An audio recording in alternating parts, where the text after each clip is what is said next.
request you to please be seated. It's a wonderful experience once again, year after year, and most of the faces are familiar, some are new. People are still joining, and given the inclement weather conditions, we have also allowed online joining, so I'm sure some people will be joining online. This is the 8th annual conference with the theme of saving deaths and damages from heart attacks. And it is my great pleasure to welcome you once again. We have divided this into multiple sessions. Earlier years, it used to be 2 years conference, a 2 days conference. This year, it is 1 day conference, so it is a bit longer. And it's a tight day.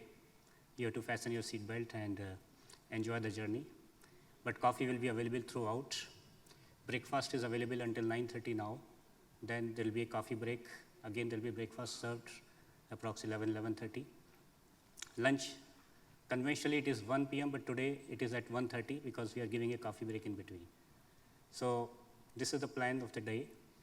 The sessions have been divided very meticulously and planned very meticulously for the best educational experience. Every part of this proceedings will be recorded and will be also put on the YouTube so that anybody who wants to catch up later can do that.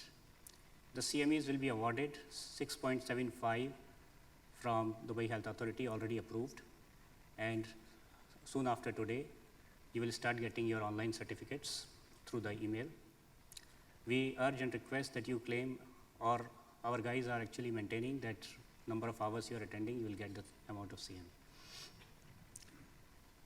So this is a journey, and our chairman, our group chairman, Dr. Azad Mupen, has been the patron for last 5 years, and usually he appears in person, but because of his some health issues, he's not been able to come here. I will request you to please present a message from his side.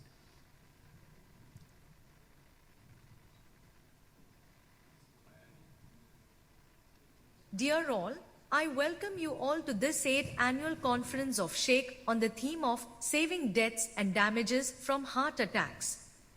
Let me express my sincere congratulations to Dr. Brajesh Mittal and the other colleagues for organizing SHAKEHEART 2024 and for their tireless efforts in creating awareness to prevent heart attacks.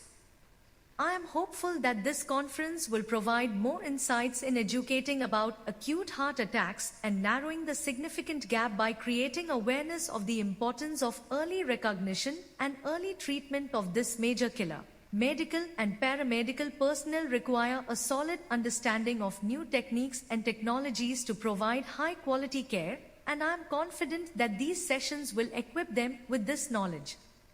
In addition to imparting more skills to the medical fraternity, such conferences and workshops will greatly improve the delivery of cardiology care. The conference will be a great success, and I wish you all the best. Thank you. So last 2 points about the proceedings of the day. The sessions have been mostly assigned with the session director this time very differently. So I have no interference in the individual sessions. The session directors have decided how would they like to conduct the session. My only precondition, as always, is to be on time. That is my only precondition. So with this, we start our first session, and we are slightly delayed, but we'll try to catch up as much as possible. May I invite our co-chairs, Dr. Tahir Kuzim, who took all the great efforts to come all the way from Fujairah this morning. So please welcome Dr. Tahir. Dr. Tahir is the head of cardiology department in the Fujairah Hospital. Dr. Tahir. And we have certain people who have been there in every conference since the inception, and Dr. P.K. Gupta is one of them. So please, Dr. P.K. Gupta. He was in UAE before, and now he is migrated to India, and he has come all the way taking a connecting flight and risking probability of cancellation of the flights, but he has come all the way. Dr. Gupta, please welcome. Thank you. We also have our colleague from Serbia, Dr. Peter, whose flight was cancelled only yesterday. He was about to travel, so we have arranged his participation online. With this, I begin my talk. Mine is the first talk. Dr. Gupta can start the proceeding, please.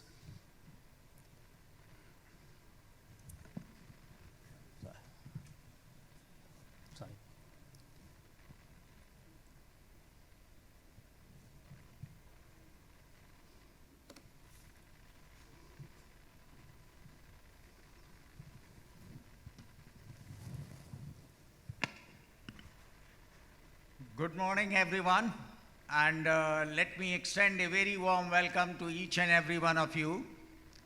And right now, the attendance is 10, and we hope as the day will proceed, we will catch up. So, it's a pleasure to introduce Dr. Brajesh Mittal, a close friend of mine. In fact, he needs no introduction. He has organized so many conferences here, so everybody is familiar with him. Currently, he is the Deputy Medical Director and the Consultant Interventional Cardiologist, Head of Cardiology Medcare Hospital, as well as the Chairman of this conference. He is going to talk on STEMI care for all in 2024. Dr. Mittal. Thank you. Please. Good morning. So, STEMI care for all, what already we know and what is on the horizon. The background is that cardiovascular diseases are the number one killer. More than 18 million of lives are lost every year. And this is the cause of 33% of all global deaths. Cardiovascular diseases claim more lives each year than all forms of cancers and pulmonary diseases combined. You can notice here 18.6 million lives were lost due to cardiovascular diseases. If you combine the cancers and pulmonary diseases and HIV all together, still this number doesn't make up and doesn't catch the cardiovascular problems. In our part of the world, the situation is similar, even worse, and it is also the number one cause of deaths in the UAE. In fact, in this part of the world, in UAE, there is 10 to 15% earlier onset of the heart diseases as compared to the Western world. It is a silent killer, we all know, and there are two major forms of cardiovascular diseases.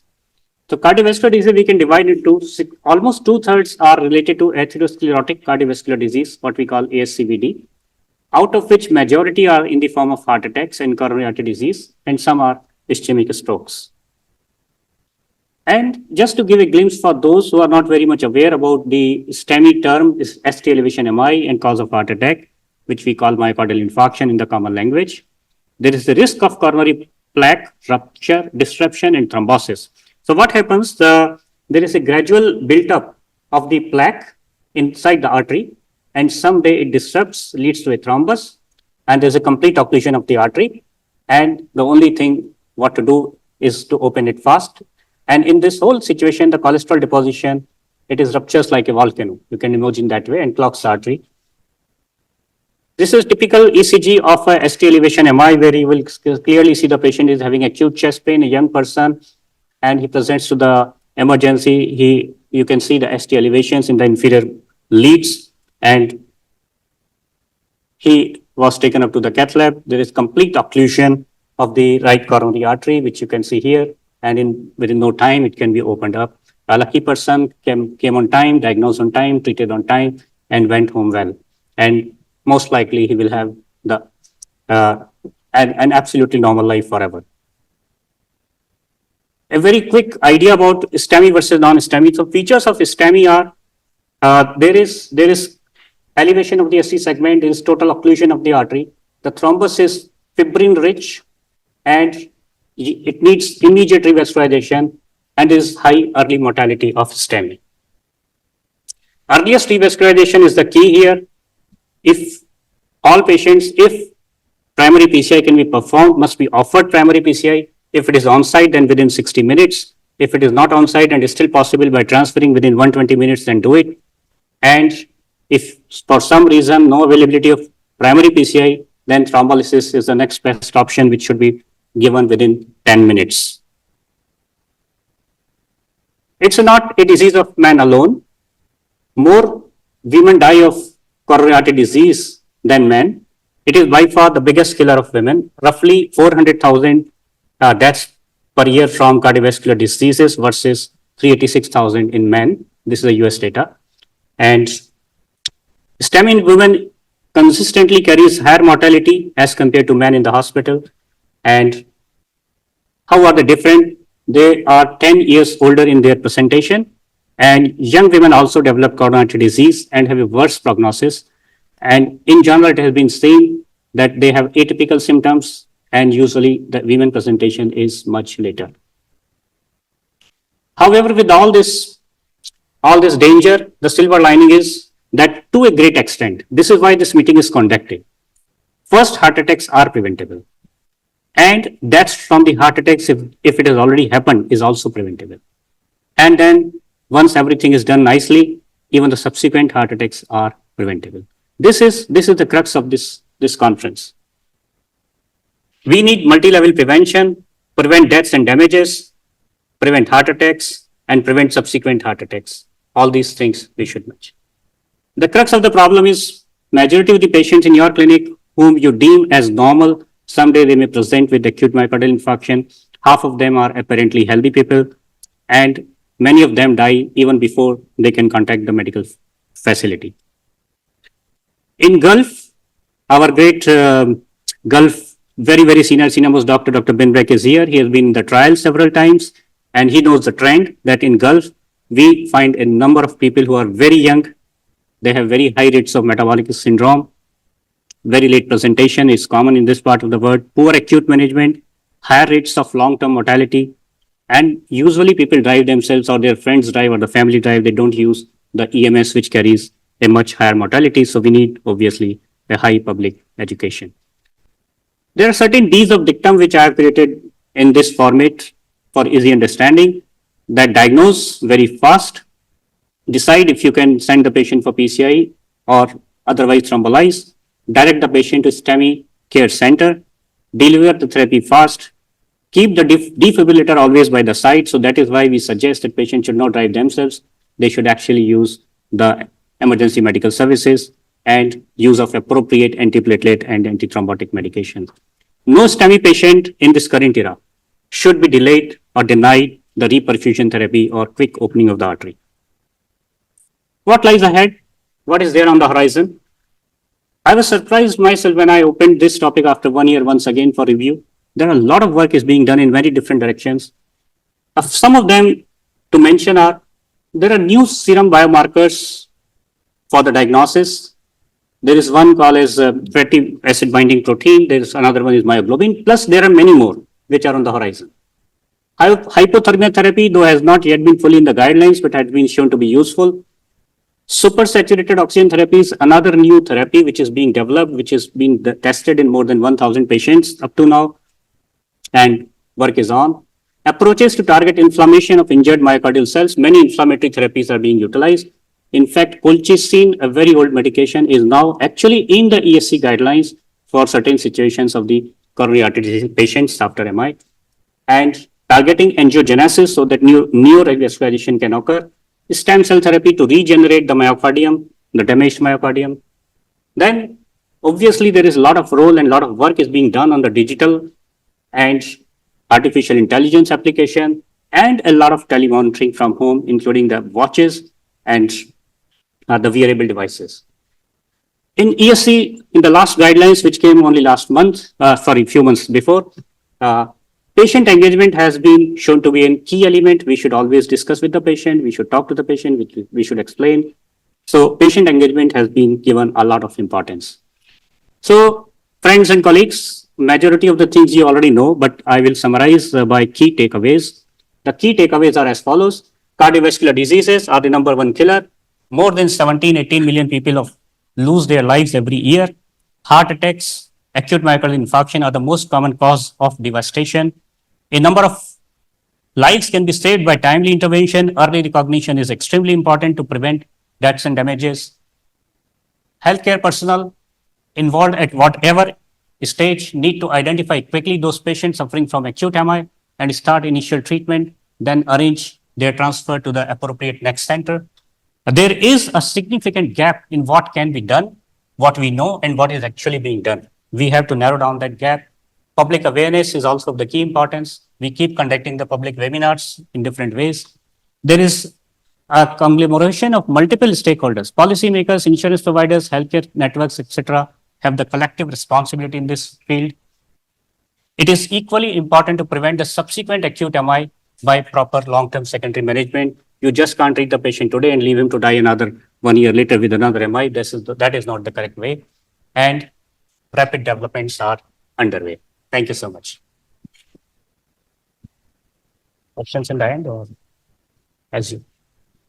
Excellent presentation, Dr. Mittal, highlighting the key components of STEMI care, what we are doing, what we can do better, how can we remove obstacles to provide a better STEMI care.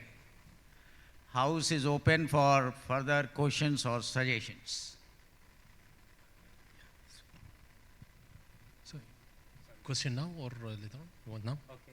One question we can pick up. Any question from the audience? At least one quick comment or question as we move forward.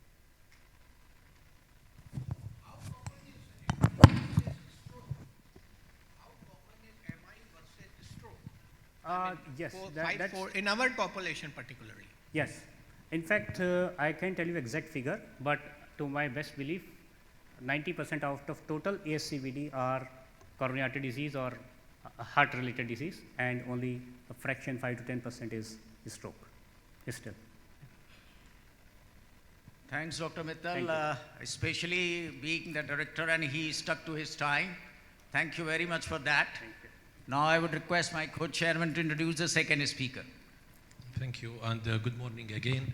So the second topic will be challenges and pitfalls in the acute management of the acute myocardial infarction. It will be presented by eminent consultant interventional cardiologist. I'm sure all of you will enjoy the presentation by Dr. Rajiv Loshan, who is a consultant interventional cardiologist at the Zahra Hospital, United Arab Emirates. Dr. Rajiv, please.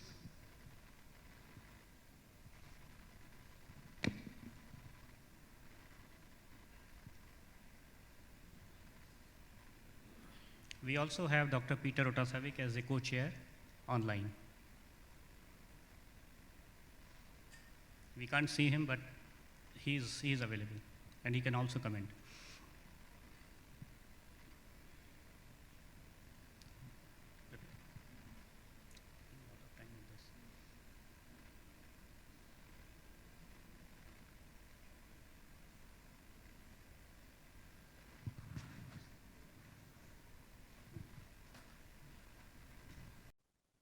Thank you for nice introduction, chairpersons. And Dr. Mittal, I must congratulate you for having another great conference, which we always enjoy, and because you bring a lot of interesting practical point in this meeting, and we all learn from each other. And thank you very much again inviting me and being a part of this meeting. So my job is coming back to the practical, what Dr. Mittal has told us, the treatment of the STEMI and other acute coronary syndrome and coronary artery disease. I will touch area of this STEMI, particularly STEMI care. And as such, what we know that acute myocardial infarction management is very time sensitive. We have to be careful that it should be done timely. And in the last lecture, you have seen is specified the time 60 minutes, and if it is transferred to other hospital 120 minutes, preferably 90 minutes. The time is very important. Early arteries are recognized, better is the long-term outcome. Primary PCI is the most accepted treatment of the acute myocardial infarction as compared to other form of recanalization. This is still the best form so far. We have learned from the experience.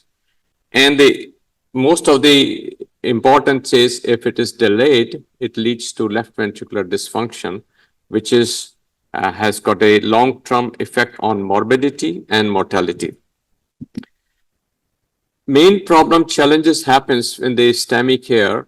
Either patient reaches late, or when he comes and you do a diagnostic angiography and then detect something unusual. Mostly we expect in acute MI, one artery will be blocked, we will open the artery and we will get the whole treatment done. But unfortunately, it's not the case. In practice, we find sometimes a associated chronic total occlusion, more than one artery is totally blocked. Then you have to decide which one to open first or to open only one. So these are the main concerns which remain in the acute challenges. Sometimes there is a ST elevation is must. For example, patient has got a bundle branch block. So you don't get clear-cut information, or the emergency room doctor, they're not able to diagnose, or even the ambulance people are not able to diagnose this is a STEMI, which needs a much faster or quicker response. Sometimes patient developed ventricular arrhythmias, tachyarrhythmias, VT, VF, and if it doesn't taken care in time, patients are collapsed before they reach to get any time of treatment or like reaching to the cath lab. So I remember very clearly that we shifted the patient from emergency, and patient developed VF and the ambulance and this lift, and the emergency room doctor who was transferring the patient, he has to start CPR on the way before the patient could be taken for the cath lab. So these are the things which are a big challenging when you are taking care of STEMI. Sometimes you come to a situation cath lab is not available. It's not available because it does not exist in this hospital. Then you have to plan the strategy to send the patient to other hospital or thrombolize. This is one of the two options. Sometimes you have two cath labs or one cath lab, or the cath labs are already busy, or one cath lab is for maintenance. So then you are stuck in a situation, and a question arises whether you have to shift the patient or thrombolize. Shifting is always difficult. I have found it practically. I have never been able to shift the patient and do that, get this complete procedure in 120 minutes. We talk about it, that it should be done. We are all ready for it from two hospitals which are transferring from and who are receiving end, but practically it does not happen. So it should be thrombolized within 10 minutes of the diagnosis. Within 10 minutes of the arrival of patients to the ER, they should conduct the ECG, and within next 10 minutes, thrombolysis should be done. It should never be delayed more than 30 minutes, because then you lose a lot of benefit which is expected from this. So I will present my my experience of our team with the various cases, case-based approach, so that you can see from the cases how we face or one faces as a problem in treatment of STEMI. This is a patient who was 47 years male, developed severe chest pain, and it was early morning hours. His family called the DCAS. DCAS contacted nearest PCI center. What DCAS nowadays, they tend to send the ECG online immediately to the center which is closest to them, and then they accept, the center accepted. So they start their protocol from there to activate the cath lab if it is needed. So in our setup, we have emergency room a shift captain. It's his or her duty immediately diagnose the patient ECG. On that, he will inform the interventional cardiologist and team, this is the patient coming, and they are ready. And if they are at home at that time, off time, they have to be coming in hospital in time. Many times it happens that we have saved 10 to 15 minutes. By the time patient reaches, our team also is coming to the cath lab. This is the things which we are very, very conscientious, and I'm sure most of the unit which who are doing primary PCI, they're looking the ways how we can cut down the time. So patients, a left anterior descending artery, which was found to be totally blocked, it was recanalized, and patient was stabilized quickly. So as soon, within, I think in this phase was 42 minutes, and the average time in our cath lab nowadays is 52 minutes for the day and night recanalization at our center. So this is the ECG, which is a common with ST elevation. And this was the angiographic findings. I will go for the case 2, which is a 55 years Indian male, developed chest pain while he was at work in Jebel Ali area. So his colleagues decided that to save the time, they put the patient in his car and they brought him to the hospital. While they are reaching the hospital, they were 200 yards away from the hospital. Patient fainted in the car. He collapsed, and their attendants or the friends, they didn't know what to do. They just rushed the car to emergency, and patient was unconscious when he was brought in. Anyway, resuscitation room, he was revived. DC shock was given. After resuscitation with inotropes, some medicine was given to control the blood pressure. And then he was, this is a particularly scene of the emergency room. What happens if there is a chaos? Patient come with a cardiac arrest, somebody is doing CPR, somebody is looking for the respiration, IV drugs, and all the things are to be managed. And you can see the ECG, VF was there before the cardioversion. After the resuscitation, about 20-25 minutes, they could find this kind of rhythm where it was a regular rhythm, but there are no P waves, white QRS. So it's a kind of ventricular escape rhythm, one can say, because there are no P waves. And in V3, V4, there are some ST elevation, which may be this RBAV plus anterior wall MI pattern. That can be only considered, which is very difficult to confirm this type of ECG. Anyway, the patient was taken to cath lab immediately at this stage while he was continuing on inotrope infusion. And the coronary angiogram showed the total block of left anterior descending artery. As it was expected, urgent stent placement was done. Intra-aortic balloon pump was required to stabilize him hemodynamically in addition to inotropes. So this is the angiogram. Where you see the left picture, there is a complete blockage. And on the right, after the recanalization of putting the stent, and the patient improved significantly. Soon after the artery was open, within hours, his inotropes dose was decreased, and after few days, patient was discharged. Interestingly, this patient had no Q waves in ECG after this. Probably he had a recent infarct. Within short time, it was opened up, artery was open, and that's what the importance is. If you can open the artery fast, you can reduce the damage, and his ejection fraction was, to our surprise, 55%. So it's a damage, permanent damage were very little. And so old message, the time is money, is important in STEMI care. So this case can be considered as an escape sudden cardiac death. If he was on the road for another 5 minutes, I'm sure he was not be able to survive. Nobody would have revived him in this situation. And that's very important that we should take care of timing of this artery opening. And it is important that 70% of the patient do lose their life before reaching to the hospital after STEMI because of these fatal arrhythmias. And fatal arrhythmias, if they're not dealt with, like defibrillator availability, they can lose life. That's why most of the places now in malls, particularly various gyms, you always have AED availability, which improves the chances of survival of these patients of out of hospital cardiac arrest, which may be a STEMI case. And many of these patients, they do not use ambulance. Ambulance advantage is that if there is a problem, arrhythmic problem, they can be dealt in the ambulance. Like that, my patient was brought in the car. If they would have problem, they would not be able to deal with it. Luckily, it was very close to the hospital. That's why I survived.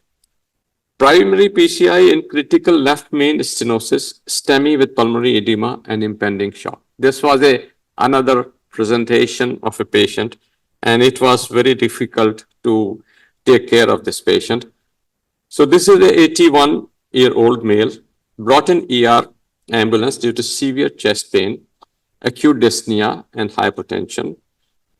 I had done his angioplasty of the same patient 16 years ago in another hospital, and with multiple stents since then he has received. And aortic valve replacement was done 11 years ago at Cleveland Clinic, Ohio. He had recently undergone circumflex artery angioplasty by orbital atherectomy at the center. And when he came this time, his ECG showed marked ST depression, no ST elevation except in AVR. So this was a very different presentation. So it's not STEMI as such per se, but ST elevation was seen only in AVR. Bilateral crepitations were present in the lungs, and echo showed anterior wall hypokinesia and mild gradient across the aortic valve, and ejection fraction was 40%. So this is the ECG. You can see marked ST depression and all the leads. So generalized ST depression and minimal ST elevation in AVR. And on the right side, this is the ECG after a few hours of the continuing the revascularization of this patient. Dr. Lochan, 1 minute. Okay. I thought I'll buy Dr. Modi's time. Is presenting? Oh, sorry. I'll just try to finish quickly. So the left main, you can see that this is the left main was almost totally blocked. And these are the various steps, and we have to do a post dilatation, and it should be seen. And these patients, when you have proximal left main, it's very difficult in the acute stage, and IVUS is a must, and they should make sure that we have done the complete job. The right coronary artery has a disease, which was done later in a staged manner. So if the time is up, I can just show through a few slides. And this is the case with triple vessel disease at the same time. And this was difficult to be opened up. And I think this patient I mentioned about so just to summarize, we need a tailor-made primary PCI protocol. To start PCI procedure, if there's a patient has got arrhythmias, we have to take care of this. And there's a most important thing is how we can minimize this delay. The patients are delayed, so they have to be taught about it, and we should try to use public transport and ambulance to reach in place. And one should try to reach to an advanced hospital where the cardiac facilities are available in case of STEMI. Thank you very much. I'll stop here at this time. Thank you, Dr. Loshan. Very, very interesting cases and very informative lectures. I'm sure many questions will be ready, but because of time up, we can postpone until the end of the session. Thank you. Now the next speaker is Dr. Sunil Modi, who is a consultant interventional cardiologist from Apollo Hospital, Delhi, India.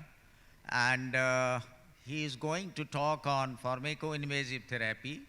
Is it historical or it still has a role? He will present online. His flight was cancelled yesterday. Good morning, friends. This morning, I'll be discussing about pharmacoinvasive therapy in STEMI, acute ST elevation myocardial infarction. Whether it is historical or still there is a place for pharmacoinvasive therapy, let's discuss in next 8 to 10 minutes. I have no disclosure for this talk. ST segment elevation MI, as you know, is the most dreaded event in the course of coronary artery disease. And the pathophysiology tells us that what happens in acute ST elevation MI is that there is a plaque rupture, sudden plaque rupture, which induces the clot thrombus, which occludes the remaining passage, the passage which has been left after developing atherosclerotic plaque. The remaining passage is suddenly occluded by the thrombus formation after this plaque rupture. So all the complications occur because of this acute event, this sudden event, which is primarily responsible. The thrombus is the reason for this event.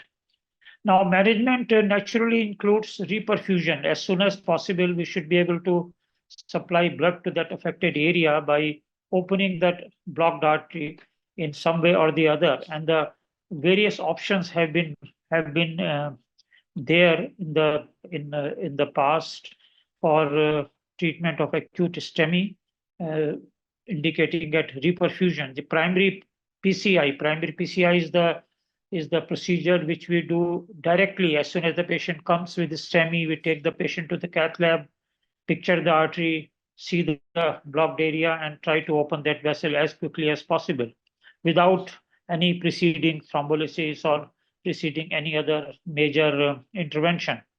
The second way to treat these patients is to thrombolize, because as we know that thrombus is the final precipitating component. Dissolving the thrombus or thrombolysis helps in these patients by opening at least some of the passage, if not all. Some lumen is opened with thrombolysis, thereby relieving all kind of complications of acute MI. And the third management is that thrombolysis, do the thrombolysis, try to dissolve the thrombus, followed by PTCA or stenting, because that remaining atherosclerotic plaque is still occluding the vessel and is likely to give the problem in the future again. So do thrombolysis followed by PCI. So there has been 3 lines of management in these patients. Now, PCI and fibrinolysis has been compared for long time, and the initial results all indicated that if you can do primary PCI, it is definitely better than doing fibrinolysis for various reasons, and all the outcomes, the short-term clinical outcomes, the long-term clinical outcomes, they all are better with the PCI as compared to the fibrinolysis. So almost all the trials comparing these 2 mode of treatment indicated that PCI is better than fibrinolysis. But then what was known to us later during that course of using PCI as primary treatment for STEMI is that it is the timing of PCI which is very, very important.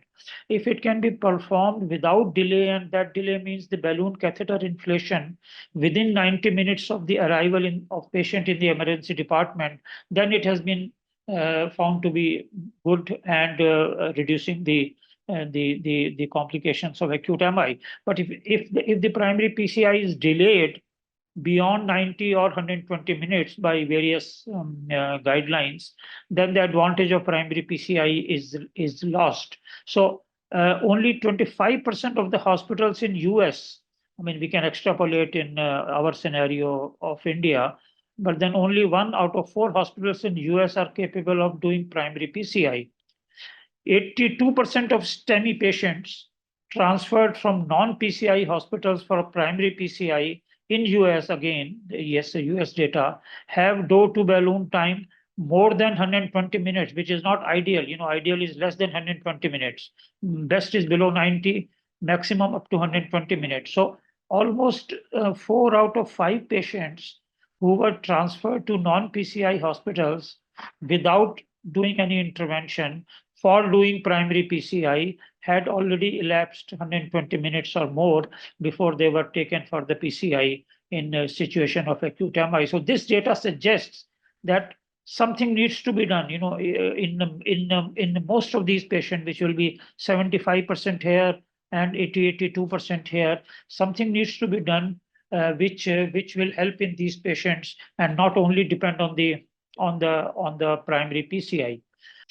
The pharmacoinvasive strategy which developed later, after this failing of this immediate PCI, the strategy was launched, whereas full dose lytic, or some people even used half dose lytics along with 2B2B3A, was given to the patient at the first medical encounter, followed by transfer to PCI hospital for urgent cath and PCI if needed, that within 3 to 24 hours. So there was no immediate emergency of tackling these patients in the cath lab within 1 to 3 hours.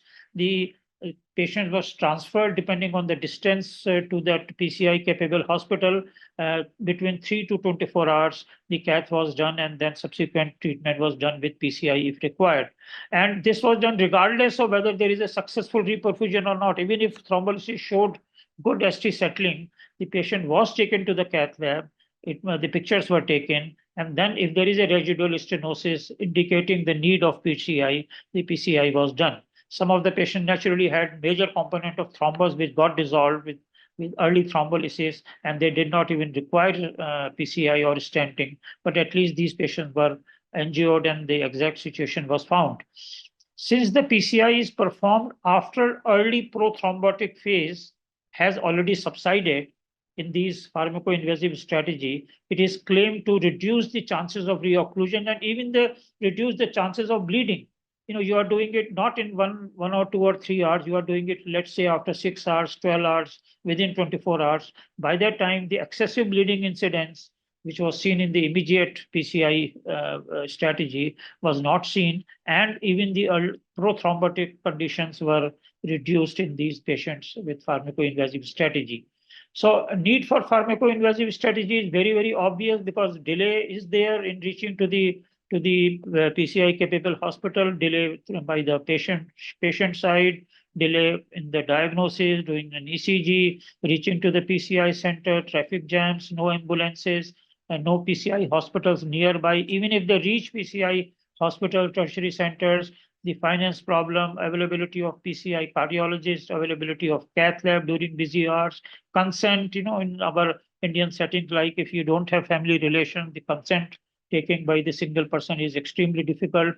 So on and so forth. There are several reasons which even if patient reaches PCI capable hospital, there is a delay. There is a obvious delay in doing PCI in these patients. Now you can see this scene. This is the actual scene in some of the metros in India that you can't even count the time when do you reach the PCI capable hospital. So for all these reasons, I think the pharmacoinvasive strategy did take up in the past, particularly for the smaller towns and countries like us. And there were several trials done in various countries on pharmacoinvasive strategies. And typically, the transfer AMI trial showed that pharmacoinvasive strategy outcomes were even better than the standard PCI or the primary PCI strategy, both in terms of in-hospital cardiac mortality and in 1 year cardiac mortality were better when the patient was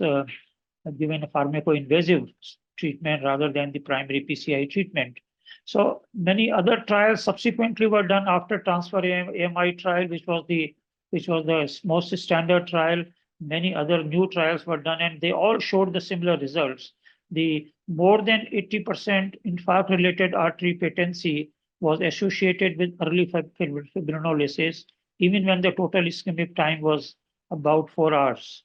There was significant portion of patients who did not require stenting, as I told you in the beginning. If they have a large burden of thrombus and you do very timely fibrinolysis, that thrombus gets dissolved and they may not need stenting.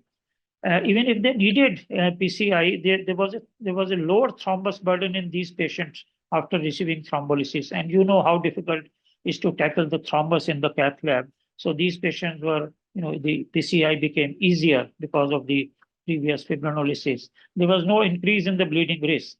So pharmacoinvasive versus primary PCI, there was no difference in composite ischemic endpoints or LV function, despite the added delay in the pharmacoinvasive group.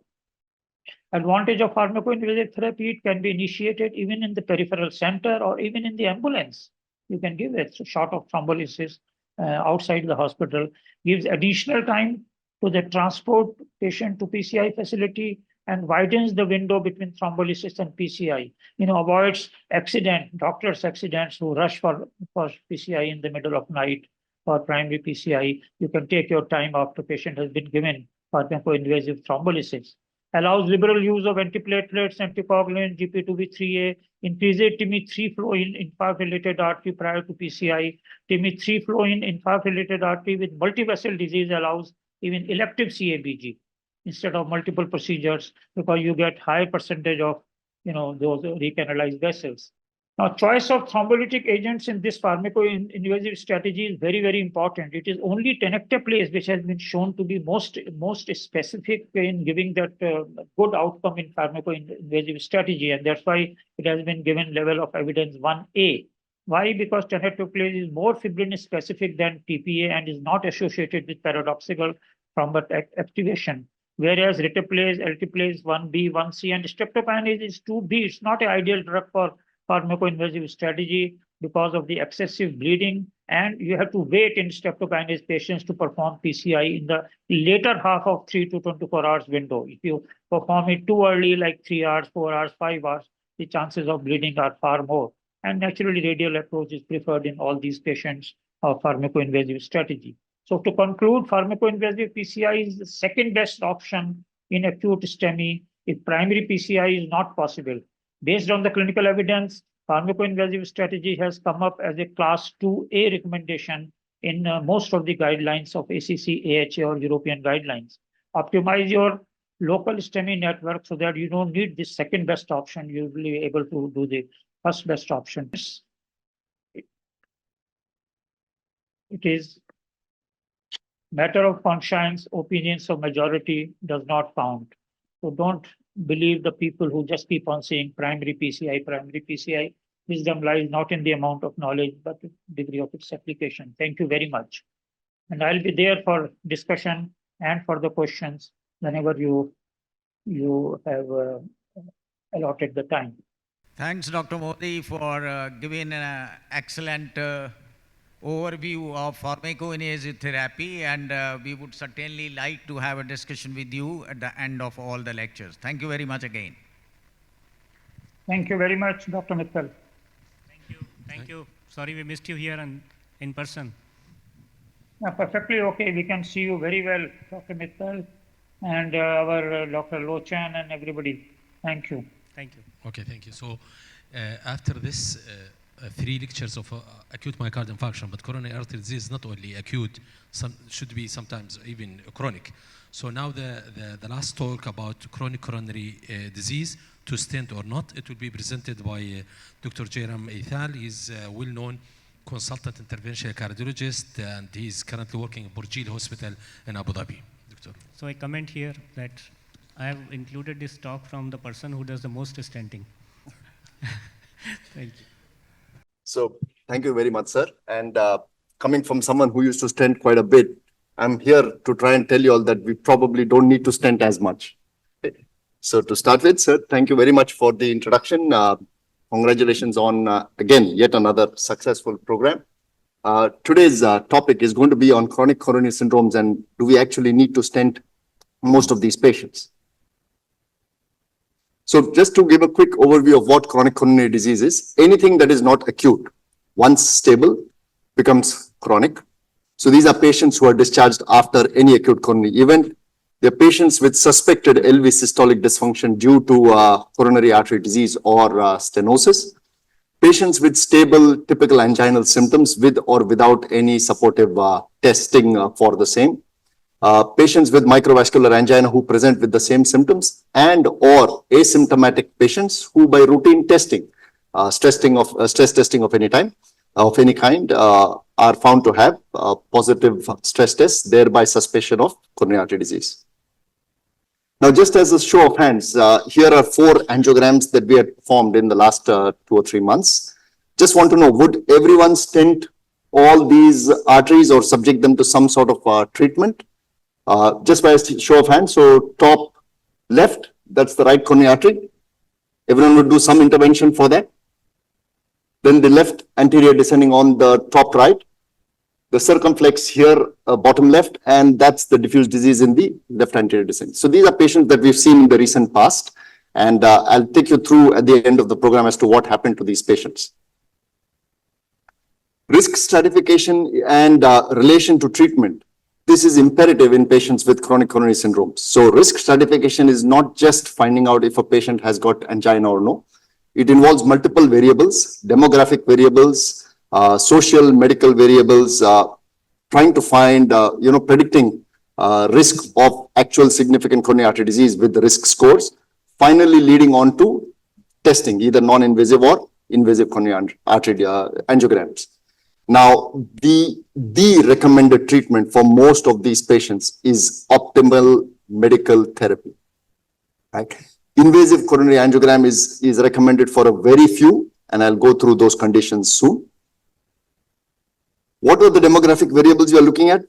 People with advancing age, the male gender up to a certain point, poor social support and poverty certainly adding to the whole quagmire of how we can adequately treat these patients. We see a number of our patients who require 5 or 6 or 8 medications who just can't afford it. What do we do for such patients? We are not offering them optimal medical care.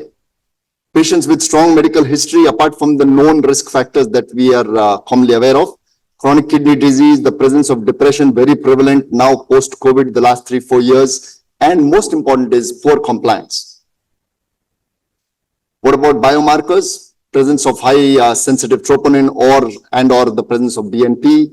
Otherwise, certain diagnostic tests where we see certain findings. So, a strongly positive test that's positive either on an exercise machine or on a stress echo or on a SPECT or a PET scan. All these patients or patients with a high calcium score, all these patients are more at risk of developing events in the future and therefore need to be better managed. So this is, let me try and go back and see if I can get that a little better.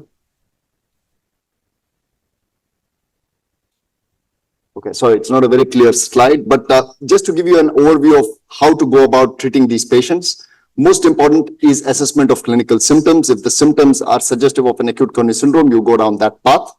If the symptoms are suggestive of stable angina, then first thing you need to consider is, present comorbidities, quality of life. If he's a really old gentleman with stage 4 cancer who's having some chest pain on exertion, well, you just treat him with medications.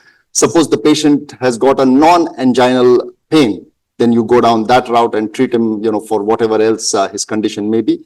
But the patient with typical stable coronary artery disease with typical chest pain, you look at his, do an echo, look at his ejection fraction. If his ejection fraction is less than 50%, which is subnormal, then and only then would you consider an invasive strategy with the coronary angiogram to delineate coronary artery disease. If not, you would assess his pre-test probability, put him into 3 categories, which is low, intermediate, and high. Patients who have a high pretest possibility, well, there again, you could consider an invasive option, but otherwise, with low pretest possibility, you just treat them with medications with intermediate test possibilities. That's where you do certain testing. What kind of tests? In patients who can walk on a machine where the pretest probability is actually reasonably low, 15 to 60%, and has a normal ejection fraction, you would consider doing a stress test, just the routine treadmill test that we do for most patients. But remember that the sensitivity of these tests is a little low.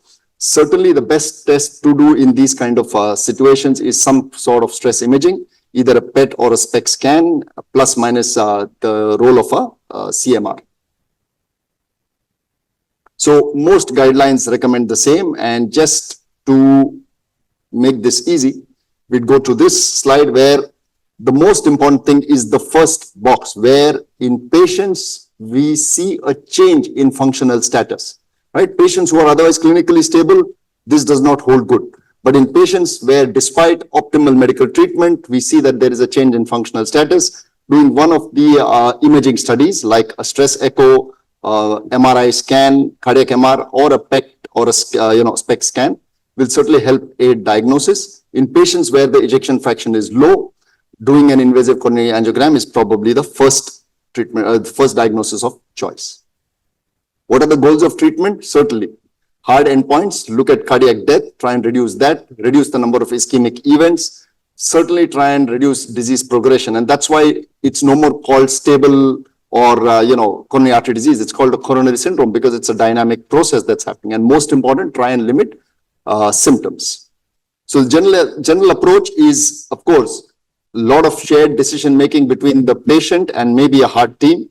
Multiple factors to be taken into consideration. Look at his nutrition, his physical activity. Look at education for the patient. Look at patient related factors like adherence. Look at his cultural, spiritual factors. Look at socioeconomic status. So while this is most important, it's most important to understand that he needs to take his medicines on time, every time. We need to factor in lifestyle changes, job changes, stress level at home and on a professional level. If he is unable to pay for his medication, then most likely he's not going to be compliant, and this is going to just progress his disease. So social determinants of health is now become an integral part of management of chronic coronary artery disease. Multiple trials that talked about whether PCI is good, CABG is good, optimal medical therapy alone is good, or a combination. What we've learned from all these trials, optimal medical treatment, number 1, number 2, number 3, and only for a small subset of people, we need something more. Medical treatment remains with the roles of anti-anginal agents, beta blockers, calcium channel blockers, ivabradine, and disease slowing agents like statins and their cousins, and antiplatelet agents.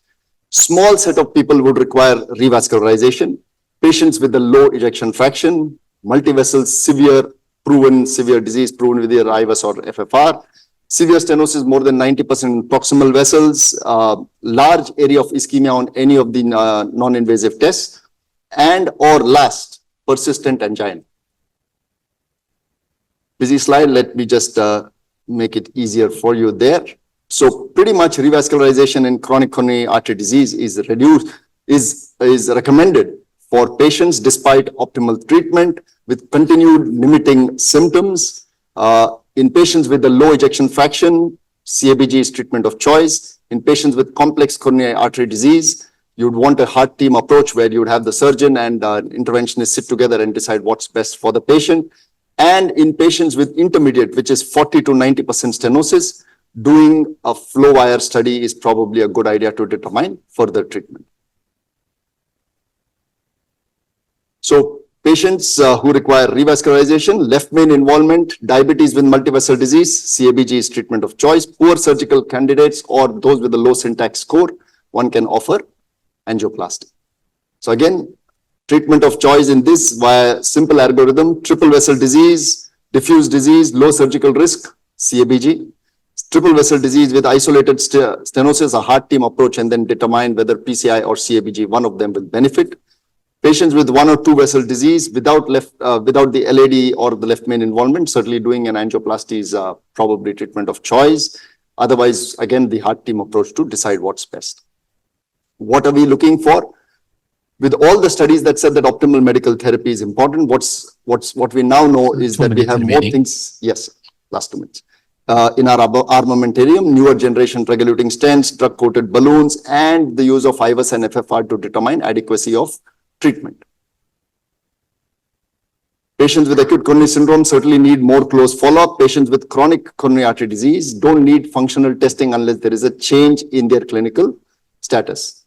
Core components of all this, apart from just medications, possibility of angioplasty and bypass, is to optimize care. What's important is there is still this concept of residual cardiovascular risk, where you're looking at things like colchicine, you're looking at statins, you're looking at PCSK9 inhibitors to reduce the LDL further. You're looking at the dose of antiplatelet agents, sometimes the role of low dose anticoagulants. So certainly some gaps that need to be addressed in these patients. What's most important is to understand that with the advent of SGLT2, with GLP-1 agonists, whether they have a role in chronic coronary artery disease. Importance of reducing cigarettes and lifestyle measures cannot be overly stressed. So since I have my last 45 seconds, here's what we did. So the top left, we did an FFR down the entire tree. It was negative. We left it alone for medical treatment. The top right, the LAD, FFR was negative down the entire LAD. We left it for medical management. The circumflex on this side, the FFR was positive only in the distal bed. I don't know if I have this thing here, but there. So we ended up treating just that stenosis. And the last one where the LAD looks like it has a proximal to mid LAD functional lesion, the FFR was positive down the entire LAD tree and had to be then subsequently sent for surgery. So that's the advantage of doing these studies for these patients. Just a busy slide saying that we are far away from optimizing medical care in these patients, and there's a lot that needs to be done. Most important is to make sure that the patient is part of this decision making for treatment. Thank you so much. Thank you very much, and very elegant presentation and updated knowledge and information about one of the topic we face it every day, which is chronic coronary syndrome. And I think we have many questions, but can we? So we can maximum 1 or 2 questions because we have to maintain the timing. So you want to call from the the other audience speakers will also on upstairs? Yes, audience will give the first chance, very quick question. And we have also online faculty, so they can also interact. Dr. Modi. Good morning all. Thank you all for the wonderful lectures. How do you go about handling an ACS patient wherein the duration of outside hospital cardiac arrest is not known? Who will take the question? Can you repeat it again, please? Not know the duration of outside hospital cardiac arrest. How do you go about handling these ACS patients? If you do not know the duration of cardiac arrest, so how will you handle the patient? Will you proceed for PCI or you will wait, or? Absolutely. I would think if you do not know the duration of arrest, you just treat him like a patient who comes with cardiac arrest to your hospital and follow all the protocols that the ACLS recommends. So you will try and get spontaneous circulation and then take him to the cath lab. So if it's a STEMI, then definitely they go into the cath lab. But if it's a high-risk STEMI with hemodynamic instability, you still wheel them? Absolutely. If he had an arrest, it would mean that he's one step from developing a STEMI. I think just a hemodynamically unstable acute coronary syndrome would need to go to the cath lab. I have a question from Dr. Sunil Modi. What is the current status in the guidelines for pharmacoinvasive therapy? Where does it stand? In what way? Quick answer if you can, please.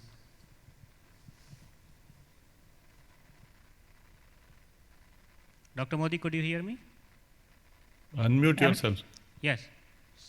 So where do you rate the, as per the guidelines, the pharmacoinvasive status?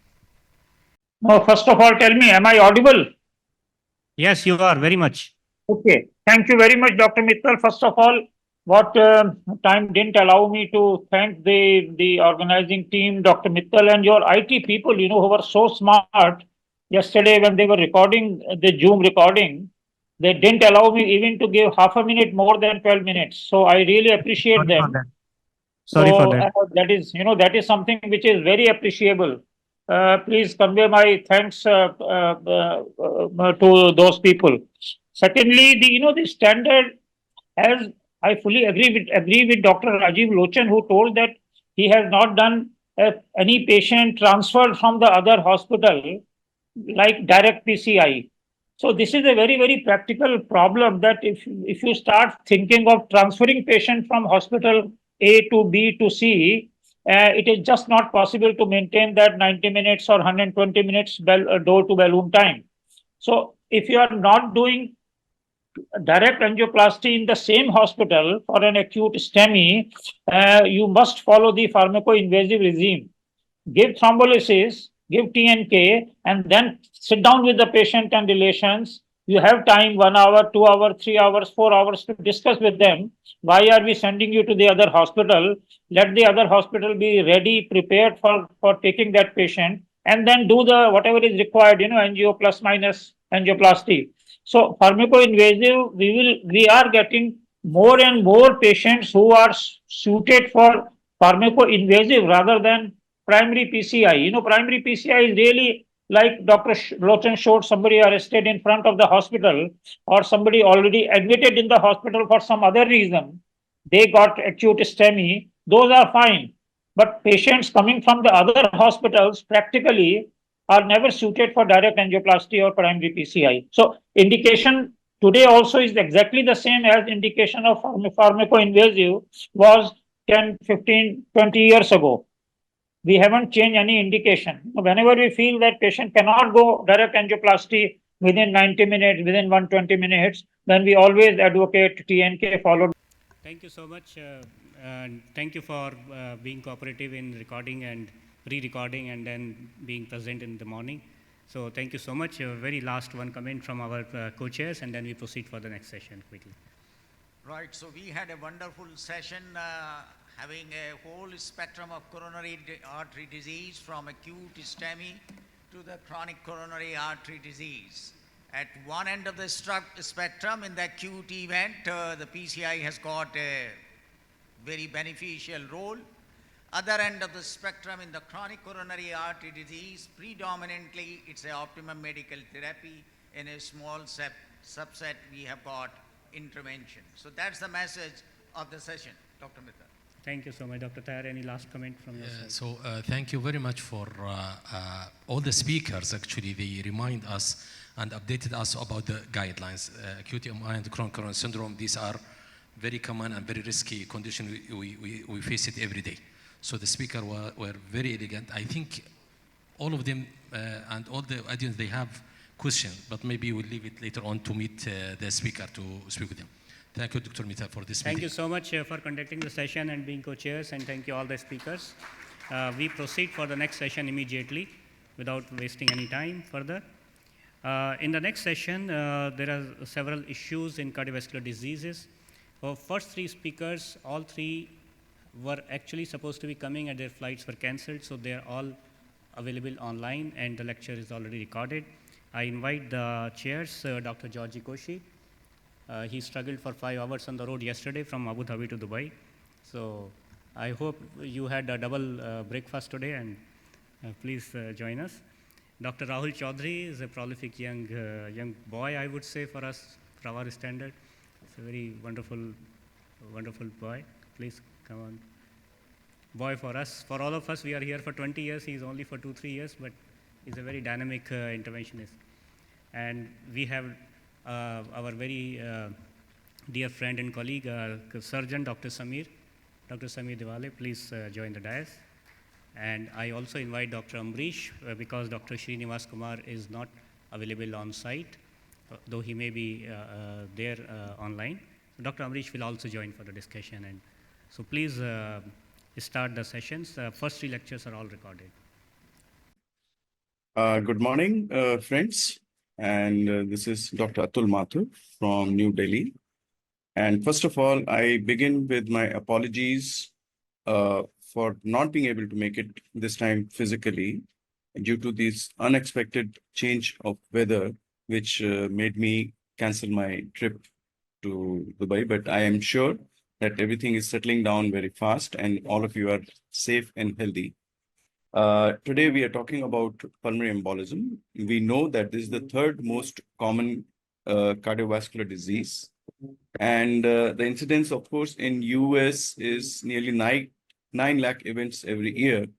In India, we are underreporting these events because this is a very easily underdiagnosed problem. And similarly, in your country also, you must be seeing a lot of acute pulmonary embolism cases. For the treatment strategy, it is very important to classify the severity of pulmonary embolism. So, based on the clinical symptoms and signs, the presence of laboratory markers, elevation of the troponin or BNP, and imaging modalities like echocardiography and CT angiography assist us in grading the severity of pulmonary embolism. If the patient has all the 3 features of hemodynamic instability, presence of RV dysfunction on imaging, and elevated biomarkers, it can be graded as either high risk or a massive pulmonary embolism according to the American Heart Association. And if none of these features is present, that is no hemodynamic instability, imaging-wise RV is not dysfunctional, and no elevated enzymes or BNP, then it is a low-risk pulmonary embolism.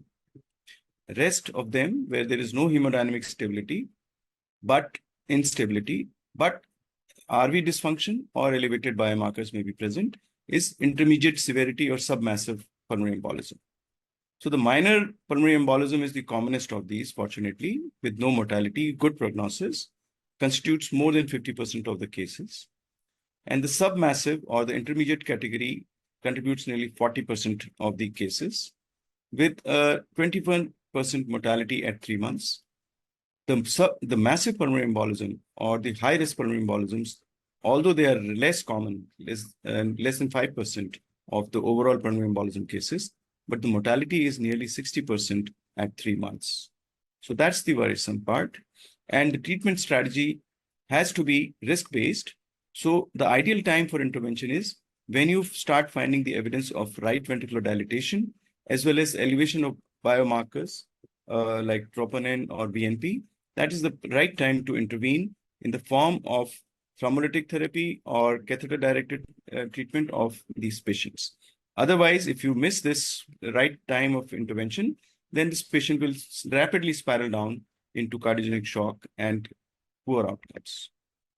So the management goals include oxygenation improvement, maintaining mean pulmonary artery pressure, systemic pressure, improving pulmonary hemodynamics, reduction in the burden of thrombus by lysis or thrombectomy, and then in the long-term prevention of recurrence and complications of chronic pulmonary embolism.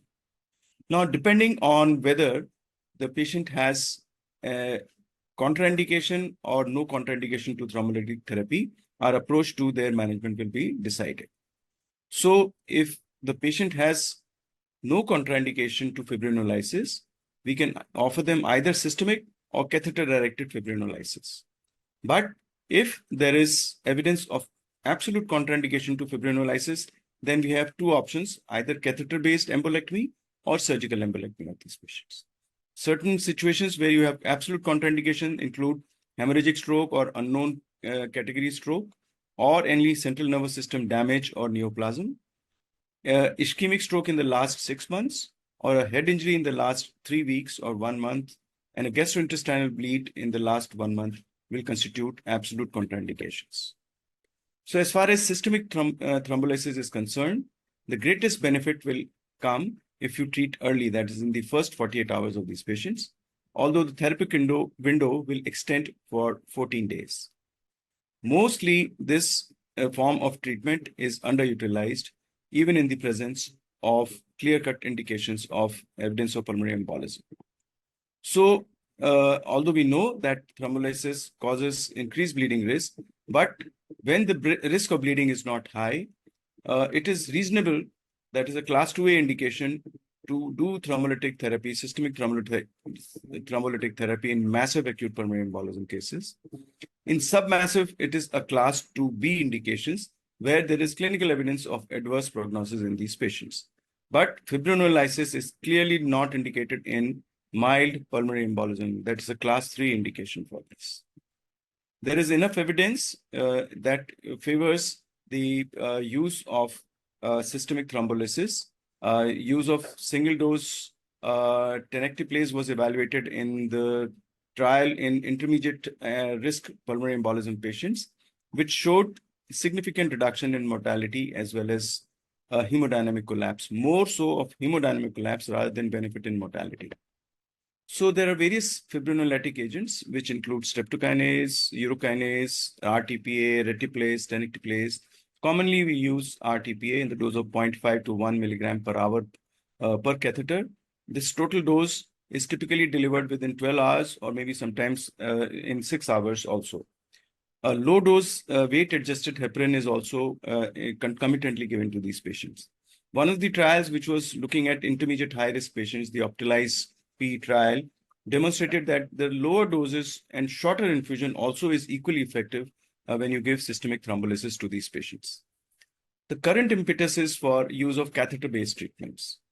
Now, there are two choices of catheter-based treatment. One is catheter-directed thrombolysis, and the other is catheter-based thrombolytic therapy. So the choice of which form of treatment is to be used will depend either on the clot size, location of the clot, the risk of bleeding, hemodynamics of the patient, and also the local expertise and status of the peripheral vasculature. These are the factors which will determine which form of treatment are you going to use. So we have the catheter-directed thrombolysis uses smaller bore catheters, 4-6 French catheters, whereas the catheter-directed thrombectomy will usually require larger bore catheters. That we have to keep in mind, although the bleeding risk with catheter thrombectomy will be far lower. So these are the various catheter-based options. One is a simple fragmentation, mechanical fragmentation, but these fragments will break and go distally. This includes the use of pigtail catheters, peripheral balloon catheters to mesh up the thrombus which is present over there. The commonest use catheter-based thrombolytic infusion catheters, they are specialized catheters with side holes, include the Medtronic catheter, the fountain infusion catheter, the Unifuse, and the pulse spray infusion catheters. Then we have some mechanical fragmentation combined with thrombolytic catheters, where you have one is the ultrasound-based thrombolysis catheter, that is the Ecosonic, and the other is the Bashir catheter, where you have mechanical fragmentation and thrombolytic agent delivered. Then you come to the last category, which is the catheter-based aspiration catheters. These are usually large bore, 18 to 22 French, but more importantly, recently we have started using the penumbra catheter, which the indigo penumbra catheter, where you have a smaller bores of 12 to 16 French, and they are able to go to the distal parts of the pulmonary artery branches also to remove the clots. So this is one catheter-directed thrombolysis, few catheters where you have multiple side holes and one end hole, which is usually either sealed with a wire or it has a fish mouth over here which closes on itself. So these are used to give catheter thrombolytic infusion within the clot for over 12 to 24 hours. This is the ultrasound assisted thrombolytic catheter, where you have two lumens. One lumen emits ultrasound pulses, which fragments the thrombus, which is present over there, followed by infusion of thrombolytic agent, which becomes more effective because of more exposure of the fibrin fragments to thrombolytic agent.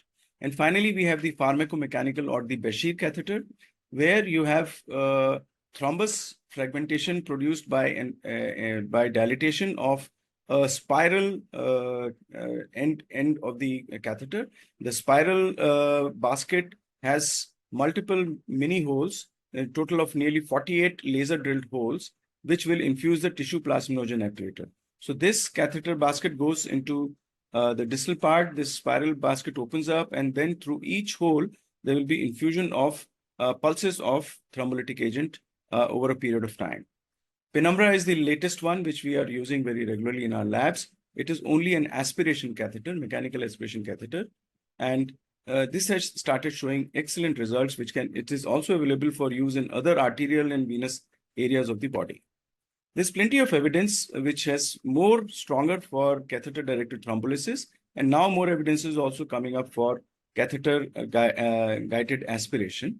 So these are the various trials which have come and which have shown improvement of the right ventricle dysfunction over a period of 48 hours to 1 week after infusion with catheter-directed agents, also assisted by ultrasound ecosonic catheter or in the use of Bashir catheter. They have all shown definite benefit in the patient's clinical condition. And then there are some studies where the float reaver system, which is of course very large French, and the Indigo systems have been evaluated in some trials of over 100 patients. And these have also shown significant improvement in the RV-LV ratios, which is a clinical marker for improvement. There was an evaluation and comparison between ultrasound facilitated catheter thrombolysis as well as fibrin-based mechanical thrombectomy was compared. So there was definitely a lower incidence of major bleed with the mechanical thrombectomy. However, the requirement of transfusions was also significantly low when you use the ultrasound-guided thrombolytic agents. So towards the end, there are a lot of questions which are not yet answered, and whether catheter-directed thrombolysis can be used routinely for submassive pulmonary embolism, whether non-lytic techniques are efficacious and safe. So there are multiple trials which have been planned, and these trials are in process. Large trials, randomized trials will shortly answer our questions. So one fact we definitely know, if you give smaller dose of thrombolytic agent, and especially which is possible with catheter-directed thrombolysis, the incidence of complications of bleeding are significantly lowest, which was shown in this rescue trial. So there is an algorithm. If you have a hemodynamic instability, then you have to see whether it's a high-risk case or it is an intermediate risk case. And if it is a high-risk case, then either if there is contraindication to thrombolysis, then you have to do surgical embolectomy or mechanical embolectomy. But if there is no contraindication to thrombolysis, then you have to do catheter-directed or systemic thrombolysis of these patients. So finally, to conclude, a timely risk stratification is critical in these patients with high-risk pulmonary embolism.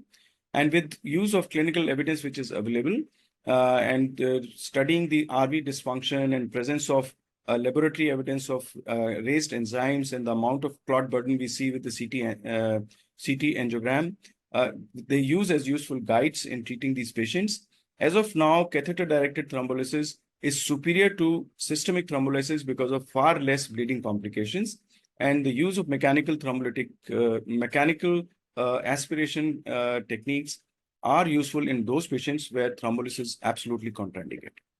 Thank you very much. Thank you, Dr. Mathur, for that lecture. I think he's available online. Any of the panelists sitting there physically want to ask him, you're welcome. I think we'll have time for probably one question. We can ask anybody from the audience first.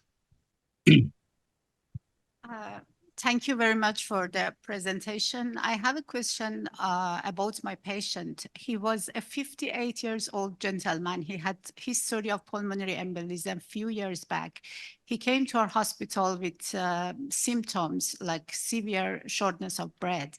And on echocardiography, pulmonary artery pressure was very high, around 100 millimeter of mercury, and troponin and the cardiac markers were high. The blood pressure was borderline. So we started TPA and we gave the required dose of heparin. This patient has had history of pulmonary embolism a couple of years back. So after like 1 week, when we observed the patient during like follow-up echocardiographies, the PAP is lower, but still around 50 to 60 millimeter of mercury. And then we repeated the CT angio in 1 week. The CT angio is still showing massive pulmonary embolism, like main pulmonary artery is blocked 90% still.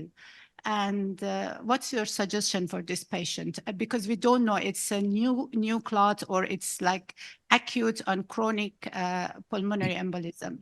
So what do you suggest, catheter-based or surgery? This appears to be a case of recurrent pulmonary embolism. And since you have raised enzymes, this means this recent acute embolism has also been of a significant dimension. So, of course, but you have already used the modality of giving thrombolytic therapy followed by heparin. So, whatever the patient's clinical condition has improved, so this means that the fresh thrombus is mostly not, if not entirely, been tackled. But whatever you have residual now could be a sequelae of a pre-existing chronic pulmonary embolism. So the best form of treatment for such cases, although this appears to be, if the disease is located only in the main pulmonary artery, there are some people who have used procedures like balloon dilatation of the pulmonary artery to see if you can create enough passage and reduce the pulmonary arterial pressures. Or the other option would be a surgical embolectomy. Surgical embolectomy also carries higher risk. So if the balloon dilatation of these pulmonary arteries are helpful, it can be given a good shot.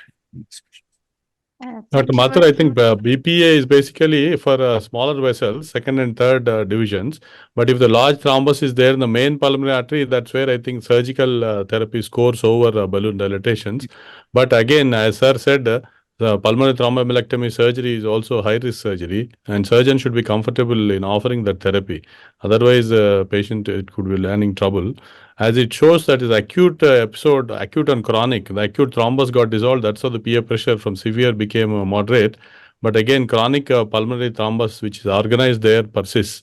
I think that's where the main pulmonary artery is involved. If a surgeon is comfortable, pulmonary thromboembolectomy could be of great help. And in our hospital, we formed what is called as PERT teams, that is internationally also approved now, accepted, where if a young interventionalist is involved, is more active, involved, and along with the pulmonologist and surgeon and critical care specialist, if they are there together and combined decision making, it saves a lot of time so that patients can be wheeled in and given the proper therapy. I think. Can we move forward for the next? Yes, rest to catch up the time. Thank you. Thank you, Dr. Mittal. As we are going forward, and obviously it is everybody is realizing that the coronary arteries is one component, but the heart becomes sick in many more areas, and particularly the gates in the heart, and particularly inside the electrophysiology area, the electrical currents of the heart. And to address this issue, we have my close friend, Dr. Praveen Chandra, who is the chairman of intervention cardiology at Medanta Hospital. He has done a lot of pioneer work in the structural heart disease, and it's a pity Dr. Praveen is not here to talk with us today himself. And I am understanding that the flight got cancelled, but we are fortunate to him to give this talk from India. So Dr. Praveen is going to have a recorded talk followed by questions, answers later on. Pleasure to be here in this SHAKEHEART meeting today and sharing with you all the information which is now developing or emerging in the treatment of structural heart therapies in cardiology. Structural heart interventions in the last 1 decade have really established themselves in a very big way with very good results and very predictable outcomes. So I'm going to share with you all those interventions which are possible today for the treatment of heart valve diseases and also the treatment for various holes in the heart, leakages in the heart, and many such things. So as you can see here, that the mitral valve, the aortic valve, the tricuspid, the pulmonary, the paravalvular leaks in patients who have got previous valve surgeries, and LA appendage closure are now possible to be done. through multiple interventions. In mitral arena, we do mitral clip or annular ring dilatations or annular ring replacements using mitral valve-in-valve therapy, and native valve replacements also in valve-in-back cases. For aortic, now the dominant therapy, now this is the biggest therapy which is now available today for treatment of severe aortic stenosis, which is known as TAVR or TAVI, and in patients who have previous valve surgeries, aortic valve-in-valve treatment. And for tricuspid valves, we have now tricuspid valve-in-valve therapy and tricuspid clip therapy for treatment of severe tricuspid regurgitation. For pulmonary valves, we can do percutaneous pulmonary valve replacement or balloon dilatation. In many cases where previous surgery has been done, this has shown to be a very good efficacious procedure. And paravalvular leak closures both for mitral and aortic patients where a previous surgery was done in the past and now a leakage has started happening from the site where we can now, without any surgery, we can plug these holes and give immediate relief. And the last thing is the LA appendage closure, where we can put a device known as Watchman or amulet for prevention of stroke in patients with atrial fibrillation. So first of all, let us talk about aortic valve stenosis. And here, in those patients who are above the age of 65 years and are having severe symptomatic aortic stenosis or aortic stenosis with regurgitation, these patients cannot be operated many times. And if we don't operate them, they will develop symptoms and then lead to a very limited survival going from 2 to 5 years. So we have to do the intervention. And as I told you, surgery is a high mortality surgery, especially in elderly patients. So in these patients, our dominant therapy has become TAVR. And this is the data from various studies showing so many patients who have severe aortic stenosis were left untreated, not today.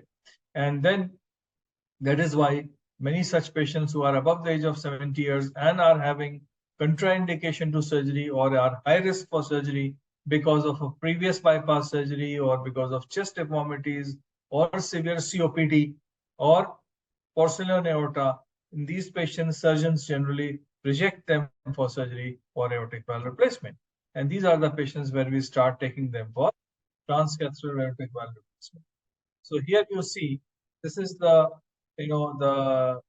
cartoon representation of how a valve replacement is done through TAVR.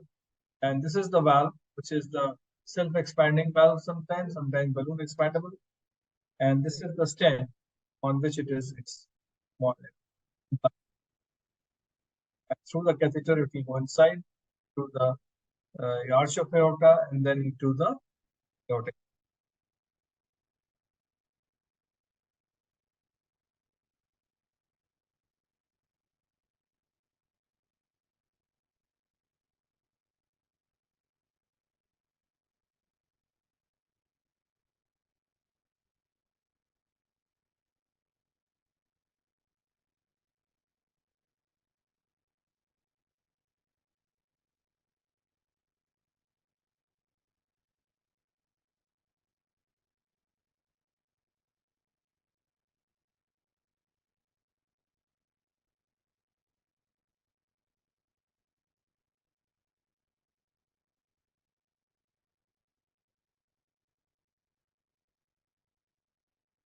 So you saw that this is a very simple way of implanting this valve.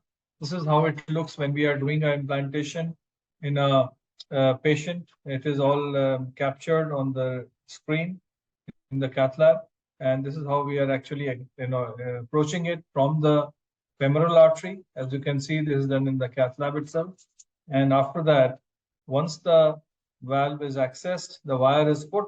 This is the valve which we have implanted in this patient, and the hemodynamics and everything is checked while the procedure is being done. And the procedures are generally done without any anesthesia.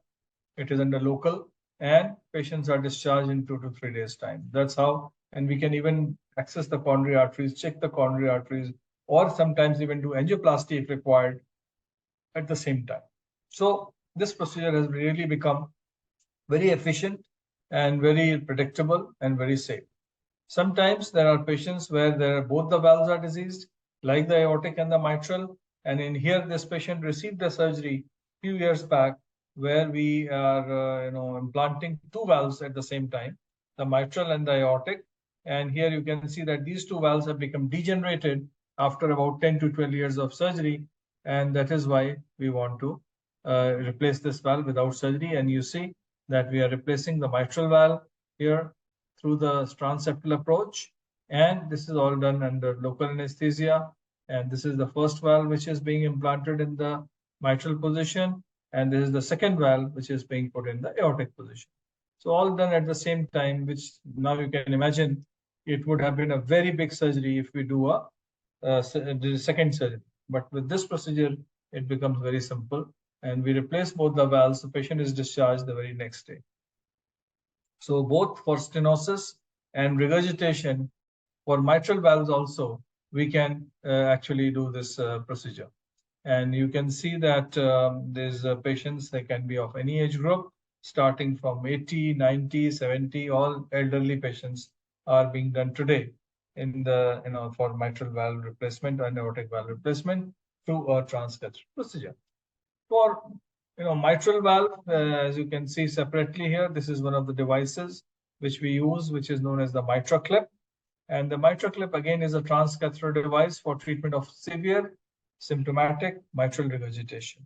As you can see here in this picture, that the left ventricle is here, this is the left atrium, and there's a leakage of the blood from the LV to the LA. This can be controlled now using MitraClip or sometimes even mitral valve replacement. And this therapy is actually somewhere in between. It's a less invasive therapy and is very, safe to be done in patients, especially those who cannot undergo surgery. And here you can see that the clip actually holds the valve, both the anterior and the posterior mitral leaflets, and we can create this kind of a bridge where the patients can actually stop having mitral regurgitation. So this is how it is, and you can see that this is the clip which actually goes from the femoral vein into the right atrium, and then through the septum into the left atrium, and then followed by the clip going across the mitral valve. You can see the whole system going across the mitral valve. And then we open the clip, go to the position, and then we open the clip. You can see the clip being opened up. Yes. And then it goes inside and captures the mitral leaflets. These are the mitral leaflets. And once we are in good position, we check it, confirm it, and release the clip over. Okay. And you can see how nicely it actually stops the mitral regurgitation. So this is about the MitraClip, which is again being done for those patients who are severe symptomatic mitral regurgitation, where the level of surgical risk is high and they are suitable for a clip treatment. A lot of trials have been done, starting from the Everest trial, and then the last one is the QUAP trial, which was done, which showed that those patients who have low ejection fraction or heart failure and have severe mitral regurgitation, they benefit a lot by this therapy known as MitraClip. So the recovery happens rather fast, and this is a patient where a clip was done because he has low ejection fraction, he's in cardiogenic shock and severe mitral regurgitation. And you can see all these parameters. And this patient was on intubation and was very, very sick. We did the therapy, and the patient improved quite rapidly and was then able to be discharged. This is the clip. You can see that the patient is having a clip here. There is a balloon pump. And once the clip was done, the balloon was removed and the patient was discharged after that. So the clipping is quite helpful in these patients of severe MR. Now for severe TR also, we have started doing the clip. This is one of the first clips which we did earlier. Now we have done few more. And here in a patient of severe TR, if the surgery is again not there and not possible, and the patient is having liver decompensation and symptoms of right-sided heart failure, this is the clip. You see, these are the two clips which are being put in this patient with severe tricuspid regurgitation. And this is the results of the QUAP trial, which was done to show that MitraClip is a better treatment for reduction of hospitalization for heart failure and also improvement in mortality over a period of 2 to 5 years. So that's the results which now we have. And this is one of the first cases which we did in India. about the replacement of the mitral valve. Now, tricuspid valve interventions, more valves are available, which we can do today. And this is one of the bicable valves where even tricuspid clip is not possible, then we can do it. And in some patients, we have done even valve-in-valve replacement for tricuspid valve if the suitability of the case is there. So all these 3-4 types of treatment options are available today. And this is one of the patients where we did a paravalvular leak closure first, followed by valve replacement, valve closure, and followed by a valve replacement using a bicuspid valve and the bicable valve, which is the valve which is done in these patients through the transfemoral venous approach. And then the last thing is LAA exclusion, which is done in patients of atrial fibrillation or LAA occlusion, where we do a closure of the left atrial appendage for prevention of stroke, cardioembolic stroke in patients with chronic atrial fibrillation. And these patients are generally not able to tolerate anticoagulation.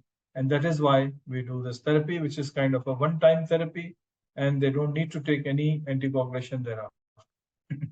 This is the process of LA occlusion, again done in the cath lab, and you will see that this procedure is also rather fast, quick, easy, and these are the patients where they cannot be taken for any other anticoagulation therapy, as we are telling you here and showing you how it is done.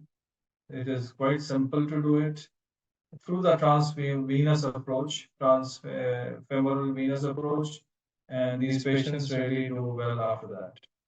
So you can see it is a T-guided procedure. This is the LA appendage, which we are going to close. After the imaging, we know what size it is, and then followed by that, we close it. Procedure takes about 45 minutes or so. So in India, now we have become one of the most dominant centers. We're doing large number of these structural heart cases like TAVR, TMVR, mitral clip, and tricuspid valve cases with good end results. So thank you very much for your kind attention. I think that was a great talk by Dr. Praveen Chandra. Is Dr. Chandra logged in live? I don't think he's available because of busy schedule. But to fill up for him, if any of you have any questions, I can answer. If any of you have any doubts on the structural heart spaces, be it TAV or mitral. They're running late, so probably questions. Okay, no problem. Then we'll go to next talk. That is about complex coronary artery disease, which is supposed to be interventional perspective. That was supposed to be delivered by me, and they've recorded. I think they would like to play the recorded version. I also appreciate that my good friend Dr. Samir Diwale sir is sitting, and we had some good experiences, shared some common heart team discussions with patients. Happy to see him at least online, and we can have some discussion regarding surgical perspectives.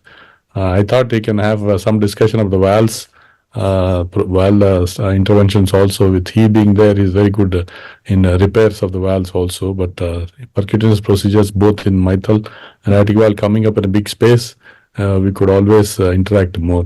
I think we can do it at the end, as told by one of the chairpersons there. Please play my talk. Good morning, everybody. Thanks for the opportunity, Dr. Brijesh Mittal, and I congratulate you for taking this initiative for preventing deaths and damages from heart attacks in UAE and Dubai. And I thank Dr. Chandra for allowing me to interact with you and getting me this opportunity. We wish you could be there personally, but weather was not cooperative. That's how I'm presenting to you on this online platform. What I'm supposed to discuss is the complex coronary artery disease, interventional cardiologist perspective. I was told that after me, the surgical perspective discussed. But what I feel is, be it interventional cardiologist or a cardiac surgeon, we need to take decisions by heart team and do what is good for the patient. This slide brings best wishes from Apollo Group of Hospitals, where we are trying to network across Apollos and create registries and for the benefit of newer research. Proud to present our FACS professional service colleagues. In hub and spoke model, we run services in multiple hospitals in these tough times of COVID and doing high-end complex procedures like chip And towers, it is a great help, and it helps in having work-life balance. I strongly recommend all your colleagues to consider this. Coming back to agenda, I'll initially briefly define what is CHIP and what is the incidence in our country, and show you two cases of a CHIP PCI, and then probably take you through the decision-making process of multivessel disease, and also show you a few case examples, and finally conclude with showing the left main PCI alone and the left main PCI with TAVR, end up with important announcement regarding the upcoming TCT India Plus 2024. There are a lot of unserved, undeserved population, which is large, which goes untreated. That's how the chip device is picking up faster. If you have to understand how to define it, it's complex, high risk, interventional procedures. If you have to also understand, it's just not interventions because you have to do it, but there should be indicated procedures. Then if you are a patient messiah, it should be complex, high risk, interventional patients too. So we keep the patient's interest as top priority whenever doing these procedures. And if you have to see what are the important components of CHIP population, apart from the patient comorbidities, which is like LVD, CKD patient, COPD patient, frailty, strokes, things like that, patient could have ventricular function abnormalities, LV dysfunction, hypotension, things like that presenting in acute stages. Anatomical considerations are what is more complex, which I mentioned to you briefly. When we were students, actually seeing PCI was equivalent to done only in single vessel disease. But now, with increasing technology and expertise, all these subsets of left main, multivessel, diffuse disease, CTOs, everything is being tackled by PCI. If you have to see complex coronary artery disease, what does it mean? It is basically has one of these elements, either 3 coronary vessels treated, 3 stents implanted, 3 lesions treated, bifurcations, total stent length being more than 60 millimeters, and chronic total occlusions included, unprotected left main, or instant restenosis, or severely calcified vessels. With increasing age group, we do find a lot of the subsets which are being effectively tackled by percutaneous procedures. In early two decades ago, single vessel disease was only predominantly being managed by PCI, and PCI 95% were single vessel disease, whereas in latest now you see 80% of them are contributing multi-vessel disease. This is a UK surgical registry. If you see, I was fortunate enough to collect the data of our NIC when I was chair in 2019. My alma mater SGPGI. What we noticed is apart from that year it was 438, but now we went up to 5.5 lakh procedures. Then single vessel disease contributes about 75%, but multi-vessel disease also no less about 25% of the cases, with left mains being about 3%. I would like to briefly take your interest and show this interesting device called Impella. It looks like a pigtail. It was how best it performs such important outcomes. You'll know I have made this video for you, all of you, to understand the small pigtail gets the blood out from the LV, gets into the aorta, and pumps it so well. So even if the heart is not contracting and still remains, still the blood is pumped out into the aorta and the blood pressure is maintained. That's how you're able to do the procedure safely. That's how the protected PCI concepts have evolved. In the recent trial, it also showed in cardiogenic shock, mortality decreased by half, though complication rates are high, which you have to further learn and decrease in those. This is a CHIP case where what example is, it's basically a patient, is elderly patient presenting with MI, anterior MI came late. If you see that he had a cardiogenic shock type presentation with a severe LV dysfunction. So surgeon, when you asked him, surgery refused because of high risk. Then that's how we decided for doing Impella supported PTCI. These are initial steps of Impella implantation, wide bore access, taking the wire in, placing the Impella device like a pigtail. If you secure a good access, then placing it is easy, but appropriately it should be positioned, taking the help of echo also, so that this pigtail mouth remains in the LV, but the output is into the ascending aorta where it drains. So that's the steps for you to save time. This is a complex, as I said, left main and the triple vessel disease. When it came inside, the multiple steps for sake of it, I've edited. Then we did a imaging, we did a stenting, and you had a finally good result. This is the caudal views, this is the cranial views. So that's how patients, once the revasculation is done, patient's hemodynamic improves, patients immediately become stable. But you have to do these procedures right, and you have to do imaging. We did a OCT here. We should see that osteums have expanded well, left main area is quite good, and the LCX osteum is also quite well preserved. So those are the advantages. We can do the procedures confidently with the availability of imaging of OCT. There's another patient. This is 82-year-old gentleman again having CKD, anterior MI, LV dysfunction, again surgical turn down. So you see this critical left main, yellow cranial shows osteal left main, very critical. And again, surgical turn down. So we have explained to the risk and then did an impeller guided PCI. And then for sake of time, again, I've edited it. The cranial views, or caudal views, entire arteries is reconstructed with good quality and with support of impeller. And the impeller is immediately removed. These are the steps of removal of impeller. The implantation I showed in the first case. And the steps of removal, I thought we can just share here. Just pull it off, but you have to see that vascular complications are not there. This procedure is also done with IVAS guidance. See the lot of plaque burden. See the amount of tight stenosis in the left main ostium. All this is documented in the pre, and the areas are very quite tightly narrowed. And the post procedure, you get a good area, about 13.9, and circularly expanded stent. You also see that ostium is well covered. That's about chip acute cases. Decision-making process in multi-vessel PCI happens.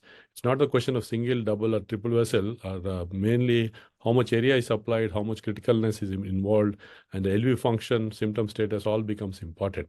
If a patient comes in acute stage, like what I have shown before, then you do culprit vessel PCI and staged PCI later. But if a patient is stable, the difficult lesion, the toughest lesion should be opened first, and others can be done. If that fails, then probably should go for surgery. But finally, we need to keep in mind the total contrast volume, but complete revascularization needs to be kept in mind. If you are able to do that, then only we do the procedures percutaneously. Otherwise, if surgical colleagues can do that, you can send the patient for that too. So this is the idea. We have been very passionately working on this multi-vessel PCI. We did live transmissions to TCT in 2019, 12 also. Then recently we did this multi-vessel PCI with this guidance of QFR. See this LCX lesion there. And there's LED tight lesion here, mid LED. And then RCA also had a disease, which I'll show. The middle LED was critical tight, which is again tackled with stent and dilated. Initially good result. There's no problem. Then this is another lesion, which is borderline in LCX.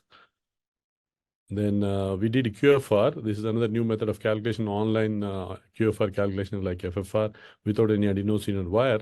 Then this came negative there, so we left that. Then RCA, we went on to see again, there looks like a borderline disease in RCA.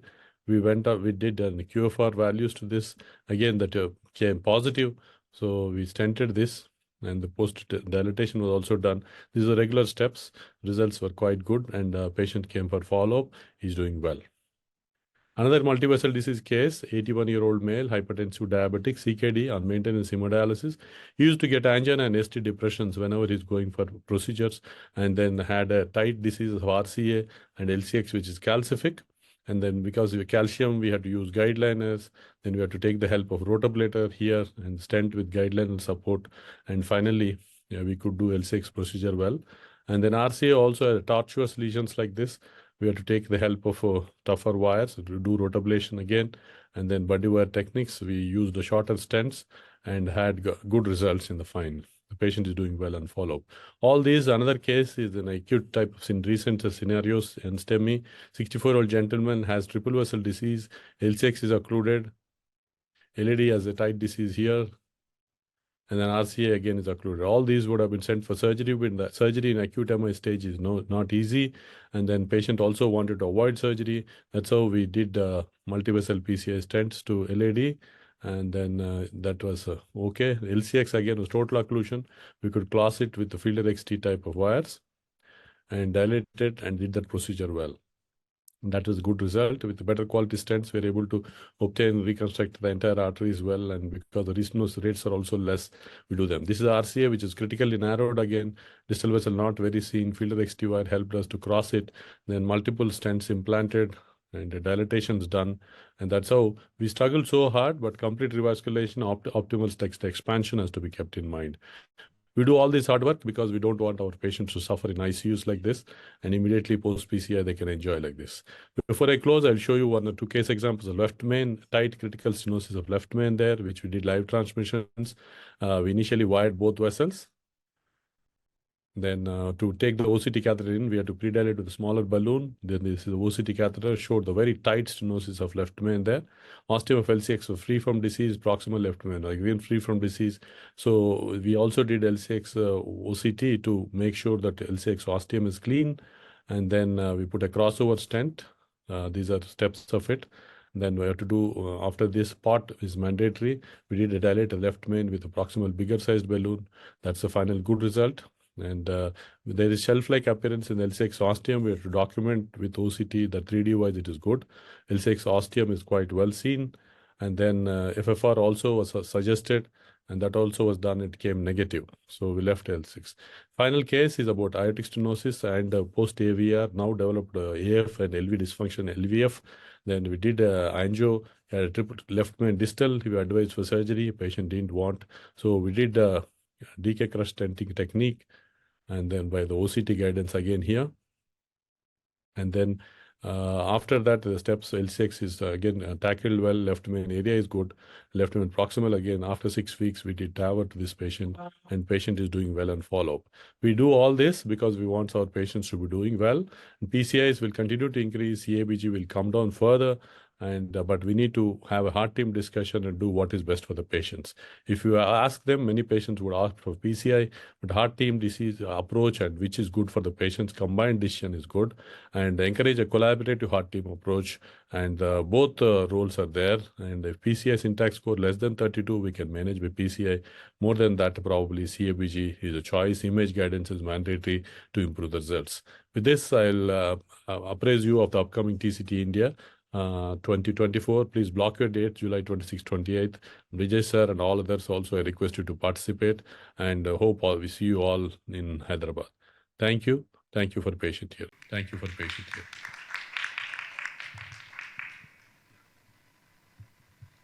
Thank you, sir. I think all of you are able to see that. If you want, we can have the surgical perspective and then have some discussion after that. Yes, I do it very well. So our next speaker is my close friend, Dr. Gopal Bhatnagar. And we have been associated with the last maybe now 5 or 6 years.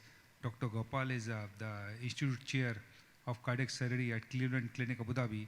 And I can tell you that he's a surgeon of par excellence.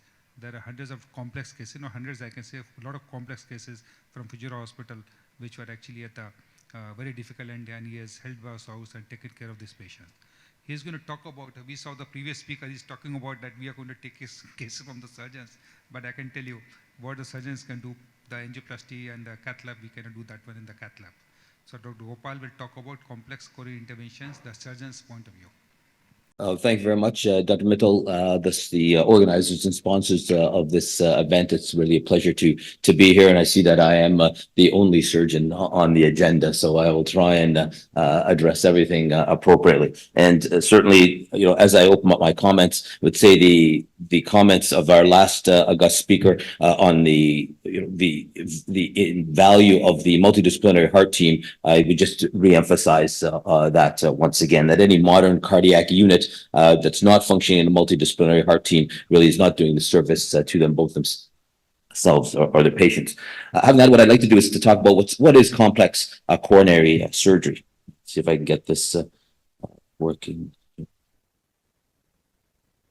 So what defines complex coronary surgery? Is it the risk profile of the patient, the STS score, the Euro score? You know, these are very well established risk scores.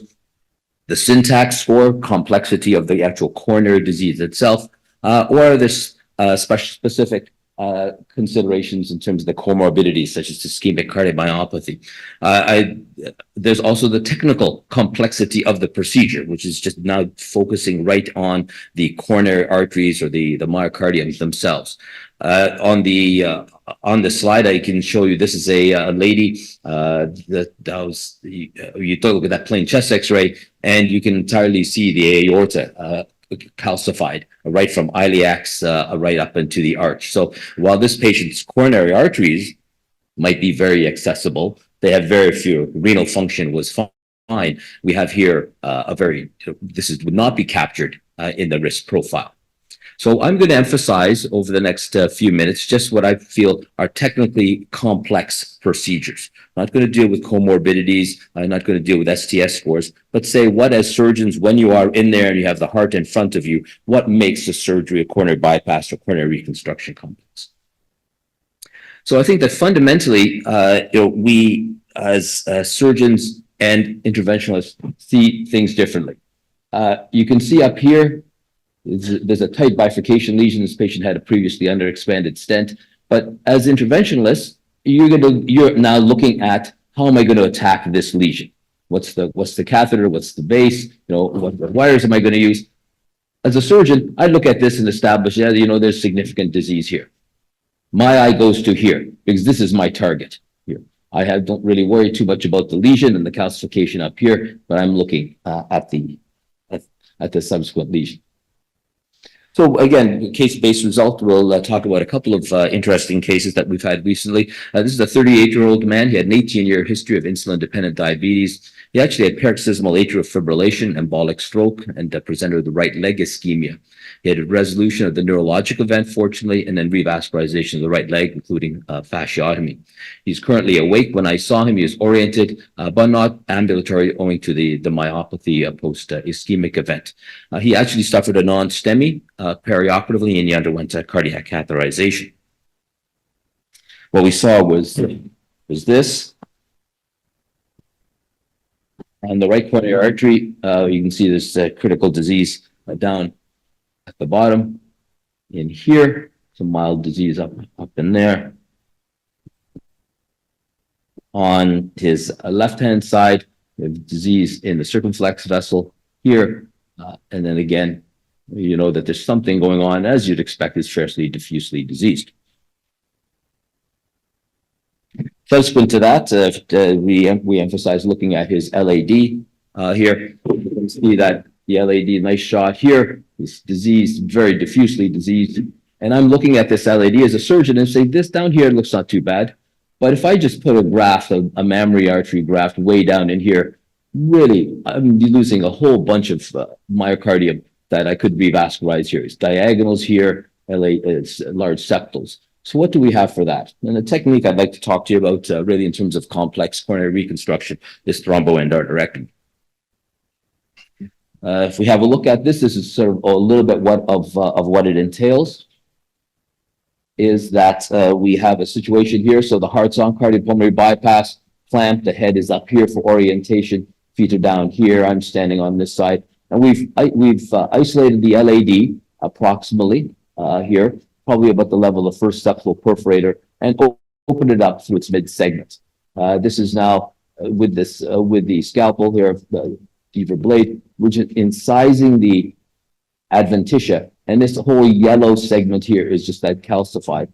You can see the, try and get an impression of these little side branches. So part of this involves then taking a small spatula, looks like a tiny little spoon, and teasing out each one of these segments. So you'll bring them out from the septum as well as those diagonals. So if you go back to the original angiogram in your mind there, these are those diagonal branches that are opening up here, and we're able to take out this entire specimen.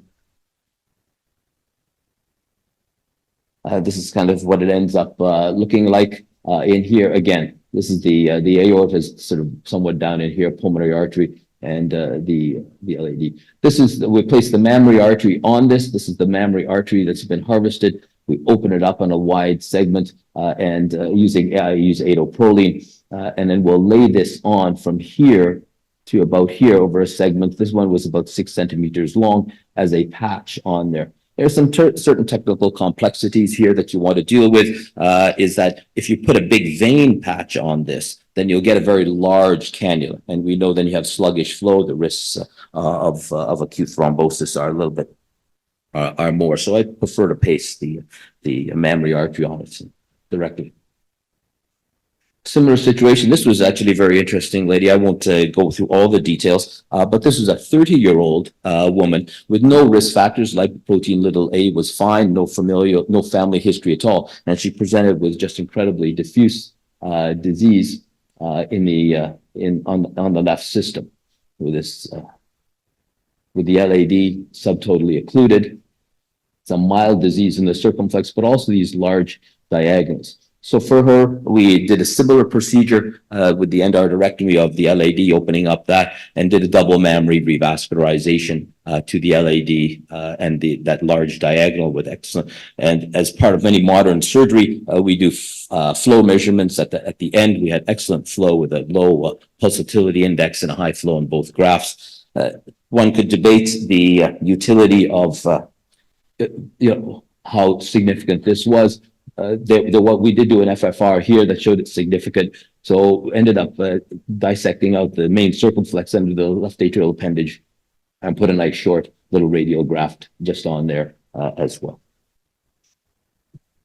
Now, does this all work? This is all fancy. We can talk about things. We can show you great cases. Now, the coronary endarterectomy for diffusely diseased vessels, if we take a look at this publication from the journal CVTS, by a Japanese group, they did 233 endarterectomies were done. Mean age is about 65, about 85% are male. They emphasize beating heart surgery, which I enjoy doing for these cases. They subsequently we went on bypass. You can see the CVA rate is about average. For many complex studies, deep sternal wound infection is a little bit higher than we would normally expect at 2.3%. Low OR mortality, and I want to emphasize that this is not a high-risk mortality procedure, but it is a technical enterprise. They had about a 5-year survival, about 90%. And if you take the 1-year patency for the LAD, we still have about a 90% 1-year patency for Elita graft to the LAD, even when that extensive endarterectomies are done. Most recently, this was published in the Annals of Thoracic Surgery. It said the value of large databases, 1 million or more CABG patients were looked at here that had underwent endarterectomy. And this is kind of what a typical specimen does look like here. But really, I won't go through all the details of this, but we can see that when we compared endarterectomy to CABG patients, they were a little bit older. There were less females in the endarterectomy group. They had a higher incidence of dialysis and diabetes. And in this population, the ejection fraction still remains pretty good. Here we can see the LAD was responsible for about 40% of the endarterectomy specimens. The second greatest one is the right coronary artery there. If we take a look at subsequent survival over a long term in terms of 5 years out from surgery, endarterectomy of the LAD does confer a higher risk for patients. The patency is not going to be the same as a beautiful LAD graft with a nice mammary and good distal vessels. However, it is still very, very competitive over time, and it's still a very, very viable procedure. The long-term mortality by the artery endarterectomized, whether it was not the LAD or the LAD only, you can see they all cluster together.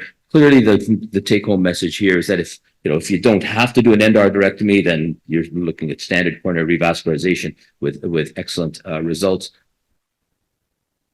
So in terms of complex coronary surgery, so low comorbidity patients with a high technical complexity can be safely offered coronary reconstruction and bypass with very low initial risk and good long-term outcome. Patients with high comorbidities and low technical complexities certainly are excellent candidates for percutaneous approach, and that handles their comorbidities, and some can be handled with OPCAB surgery if it's a matter of renal function or porcelain aorta. Ischemic cardiomyopathy with graftable coronary disease and low risk do have a better long-term outcome based on the large Alberta registries with surgical revascularization, or at least I should say complete revascularization. Those patients with ultra low ejection fraction, less than 30%, who are facing more and more people with advanced ischemic cardiomyopathies, need to also have a mechanical circulatory support program or plan in place and an exit strategy for those. Each one of those things that I've mentioned, the last, especially ischemic cardiomyopathy, is a symposium all of in itself. We could spend the entire day just talking about the nuances of revascularization there. But this just wanted to give you a flavor as an audience for what we can do as surgeons in the operating room beyond just some simple plumbing. Thank you very much for your attention. Okay, Dr. Gopal. Yeah. We'll take questions from the audience.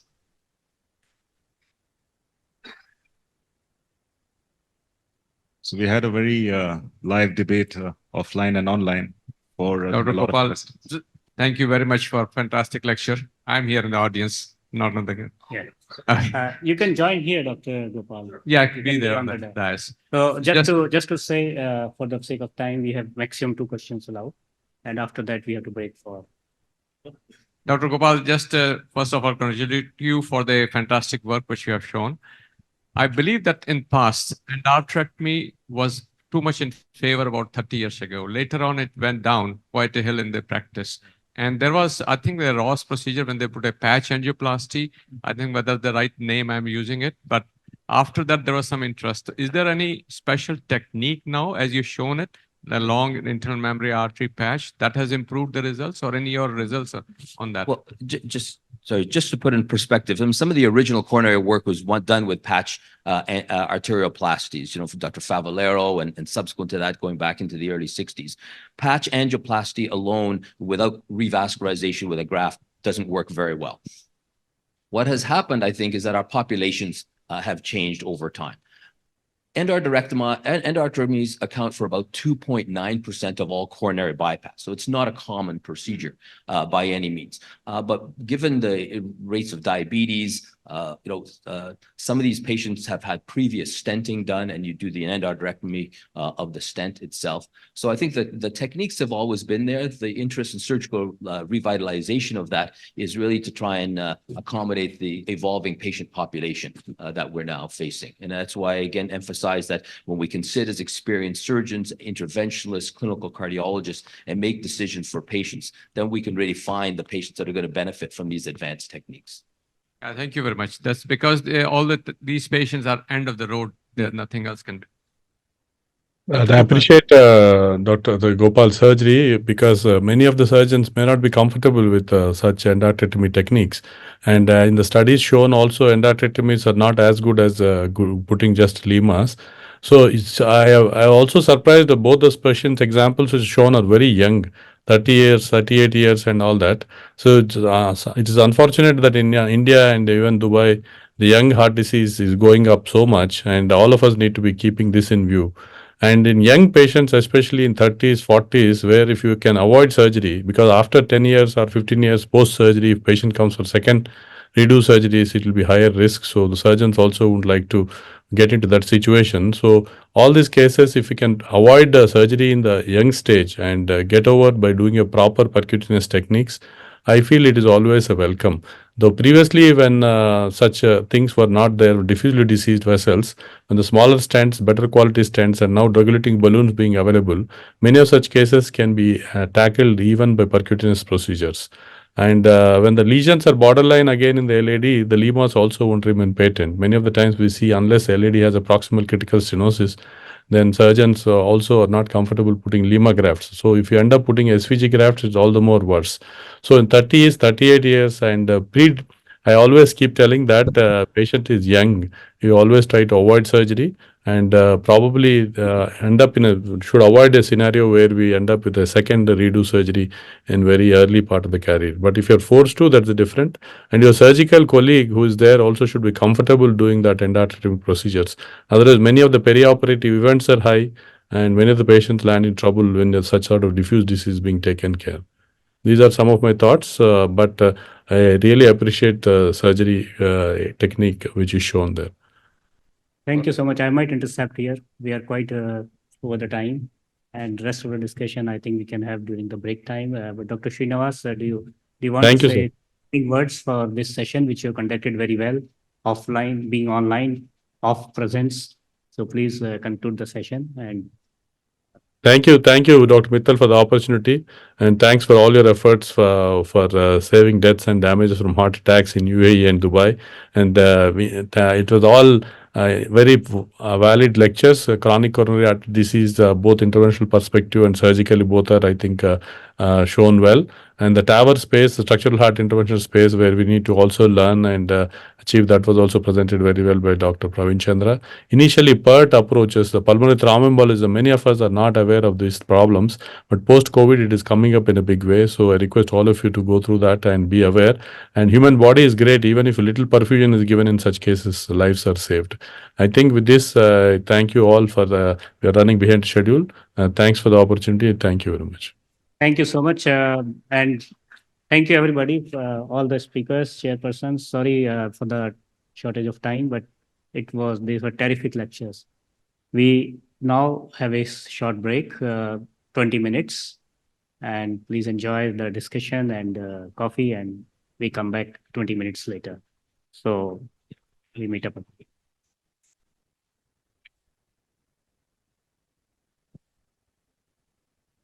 11:40 would be the time when we'll reassemble.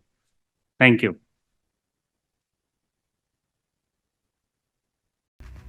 Good morning, dear colleagues and friends. Let's start this third session, which is dedicated to cardiovascular disease and type 2 diabetes mellitus. My name is Dr. Tamkeen, and I'm a consultant cardiologist. And with me, co-chair is Dr. Ijaz Yasmin. He's a consultant endocrinologist at Medcare Hospital. Let me welcome on stage my very dear friend, Professor Hussein Hishmat. He's a consultant interventional cardiologist at Tadawi Healthcare Dubai, and he will be talking about new approaches to prevent and manage CV disease in type 2 diabetes mellitus. Professor Hussein.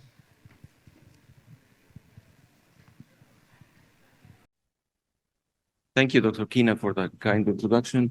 And I would like to thank Dr. Mittal and the organizing committee for the kind invitation. In the coming 30 minutes, we'll be discussing a bit more about diabetes mellitus. And why is diabetes mellitus so important? Because if we look to the map of our planet, you would be surprised or not surprised to know that diabetes is highly prevalent. Diabetes is highly prevalent in the globe. In some countries, like where I come from, the prevalence of diabetes is up to 10 or 12%, meaning that 1 out of every 8 individuals will be diabetic. In the UAE and in the Gulf area, the prevalence is slightly less, but it's still high. So roughly 1 out of every 8 individuals, humans living currently, would have either diabetes or pre-diabetes. So it's a very high prevalence. And if we look at those billions of people who have diabetes or pre-diabetes, this hyperglycemic state seems to be stealing years from our life. And it seems to be affecting ladies more. The number of years lost due to diabetes in women is even worse than in men. And the most common cause of mortality in patients with diabetes is not cancer, it's not renal failure, it's mostly a cardiovascular condition. More than 2/3 of patients with diabetes would end up dying from a cardiovascular cause. And among these cardiovascular causes, what would be the most prevalent? It's not congestive heart failure, it's not renal failure, it's not atrial fibrillation, it's not pulmonary hypertension, it's atherosclerotic disease. 9 out of every 10 patients with diabetes who have cardiovascular disease, it will be an atherosclerotic disease, either in the coronaries, in the peripheral vessels, or in the cerebral blood vessels. And to complicate it further, 80% of those patients with established disease would have either obesity or be at least overweight. And as time goes on, I keep telling my patients that diabetes is eating through your blood vessels and it's eating through your heart. So just 1 year without proper blood sugar control would result in 8% increase in stroke, 8% increase in myocardial infarction, and 18% increase in diabetic nephropathy. So time is not on our side. Time is not on our patient's side. So we need to take actions quickly to control blood sugar and to prevent cardiovascular events. And our understanding of diabetes over the last decades has evolved from just a condition of hyperglycemia into a condition that results in microvascular damage at the level of the retina, of the kidneys, of the peripheral nerves, and also large vessel damage at the level of the coronary, the cerebral, and the peripheral blood vessels. So when you approach a diabetic patient, you need to keep these factors in their mind. What's the risk of having a cardiovascular event in the coming 10 years for a diabetic patient? And the European Cardiac Society have recently launched a nice calculator that you put the data of your patient and you add to that his hemoglobin A1C, his body weight, his estimated EGFR, and then it calculates the risk. And that applies, of course, for patients who do not have a clinical disease. It doesn't apply for someone who had an MI. But as a diabetic patient, de novo walks into your clinic and you need to understand his cardiovascular risk, these calculators are very handy. And if we look at epidemiologic studies, we have at least two nice pieces of evidence that looked at diabetes and cardiovascular disease in our region. The first one was the CAPTURE. It was a cross-sectional study in 2019, looking at 13 countries and 5 continents, and mostly across primary care and also secondary care. And they involved more than 10,000 patients with diabetes. What did they find? The chances of having an established disease is 1 in 3. So out of every 3 diabetic patients walking in, 1 of them is likely to have an established disease. And of course, the most common established disease would be atherosclerotic disease.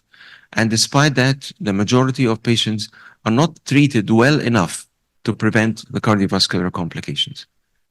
Did that change in 5 years between 2019 and 2024? Last year, I was glad to be part of this multi-center trial, and I'm glad that Dr. Amrish, my old friend and colleague, was there also. It was the PACT-MEA. We looked at the prevalence of cardiovascular disease in our region, in UAE, in Bahrain, in Qatar, in Kuwait, and also in Egypt and in South Africa. The trial or the study looked at more than 3,000 patients. And again, the prevalence of established cardiovascular disease among those patients with diabetes in our region was 21%, meaning 1 out of every 5 individuals who live or who come to our care in the UAE would have diabetes. And the UAE came the second in terms of prevalence of established cardiovascular disease in this study. That's not something to be happy about. It's something that tells us that we need to put more effort and more work in controlling cardiovascular events in patients with diabetes. So what do you expect was the prevalence of high risk and very high risk cardiovascular patients in our diabetes population? Is it 50%, 60%, 90%? I'll leave the answer to the end of the study, to the end of the talk. But let's try to understand, why does diabetes result in these cardiovascular events? It's a very complicated story. It's not just the hyperglycemia and the advanced glycation end products. It's not just the insulin resistance. Diabetes seems to be associated with a hypercoagulable state, seems to be associated with an inflammatory state, an endothelial dysfunction state, an atherogenic dyslipidemia, platelet activation, thrombin generation, fibrin deposition. Diabetes on its own seems to be a hypercoagulable condition. We know that when we implant stents in a diabetic patient, we know that their risk of stent thrombosis is high. So in order to tackle all of these diverse pathophysiological pathways, we need an orchestrated, integrated efforts, not only from our side, but also from the patient's side. And we were very skeptical initially about the ability of lifestyle modifications to control the risk of diabetic patients. We had studies that were negative in terms of the effect of lifestyle intervention on diabetes. But recently, we had also some favorable trials that showed that controlling body weight, reducing blood pressure, controlling physical exercise and the diet, they can reduce mortality and they can prolong survival. But we know that lifestyle modification is easy in the beginning, but it's hard to maintain on the long term. And most people would rebound back to their normal eating habits, their body weight.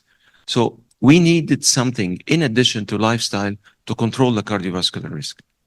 And this is a snapshot from the latest ESC guidelines on cardiovascular disease and diabetes.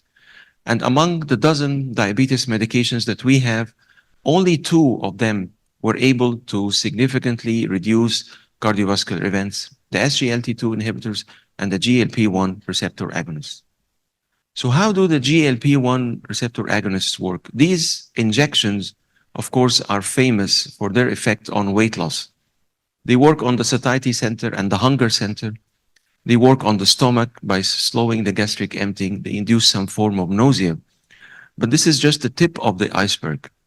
It seems that the GLP-1 receptor is widely distributed in our bodies, not only in the pancreas, not only in the brain, also in the kidney, in the endothelial cells, in the vascular smooth muscles, in the epicardial fat, and even in the myocytes.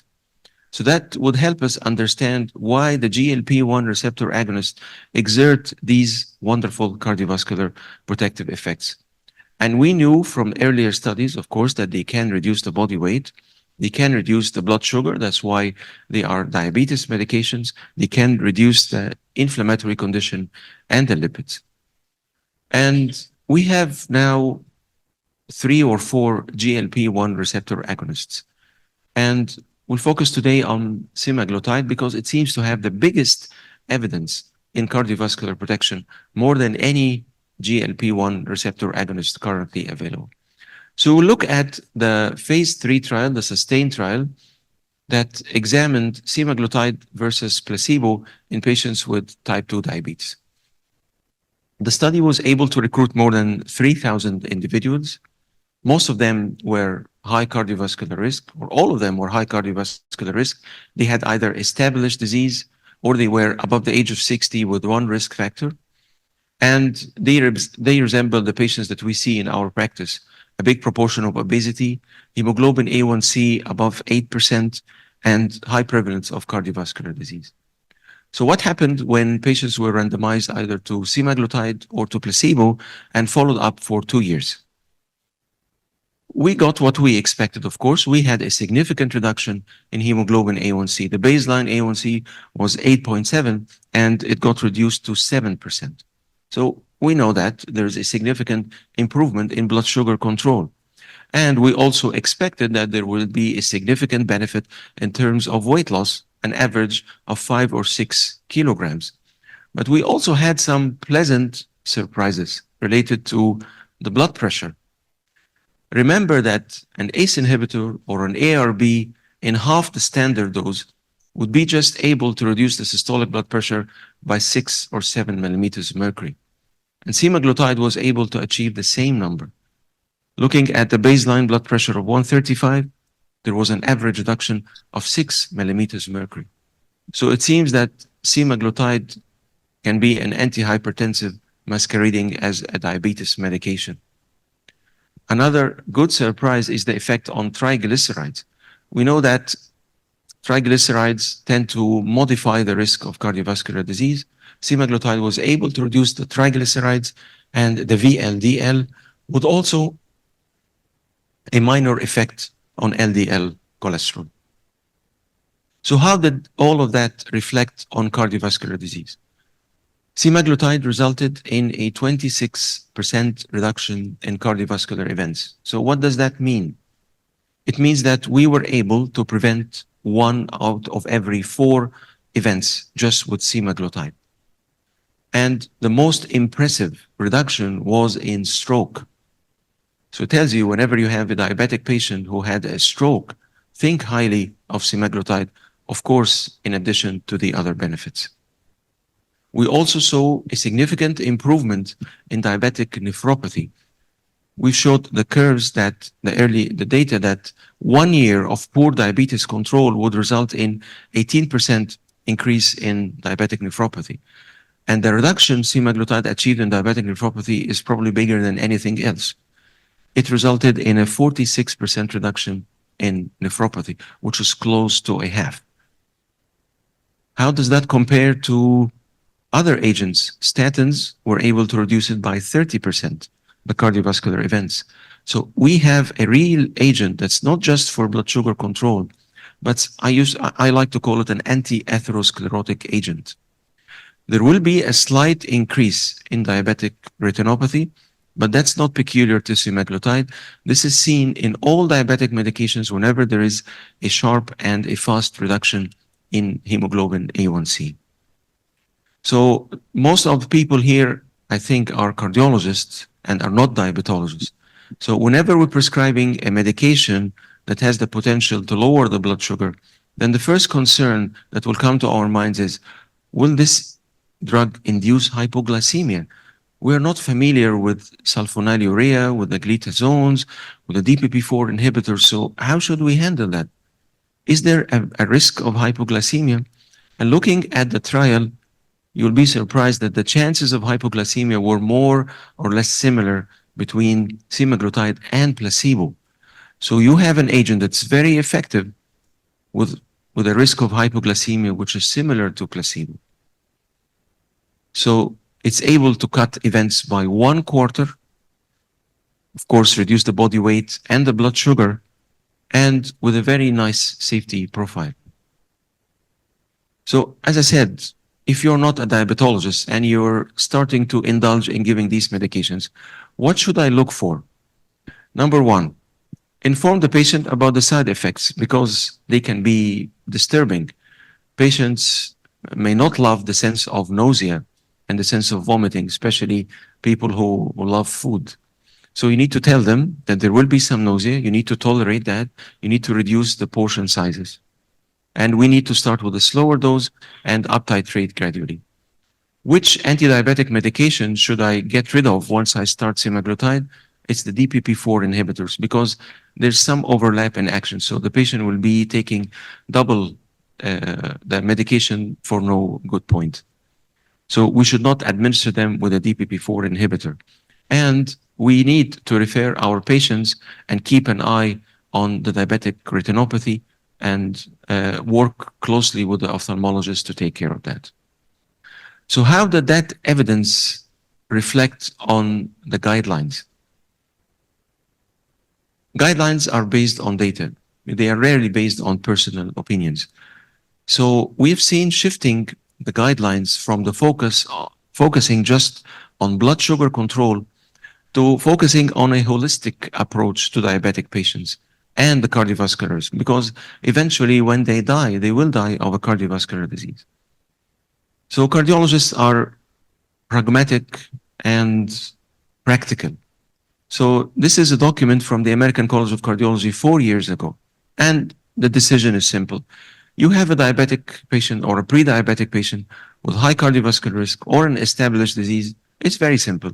You either give an SGLT2 inhibitor or a GLP-1 receptor agonist. Our colleagues, our endocrinologists, they are more sophisticated. They know much more about the topic.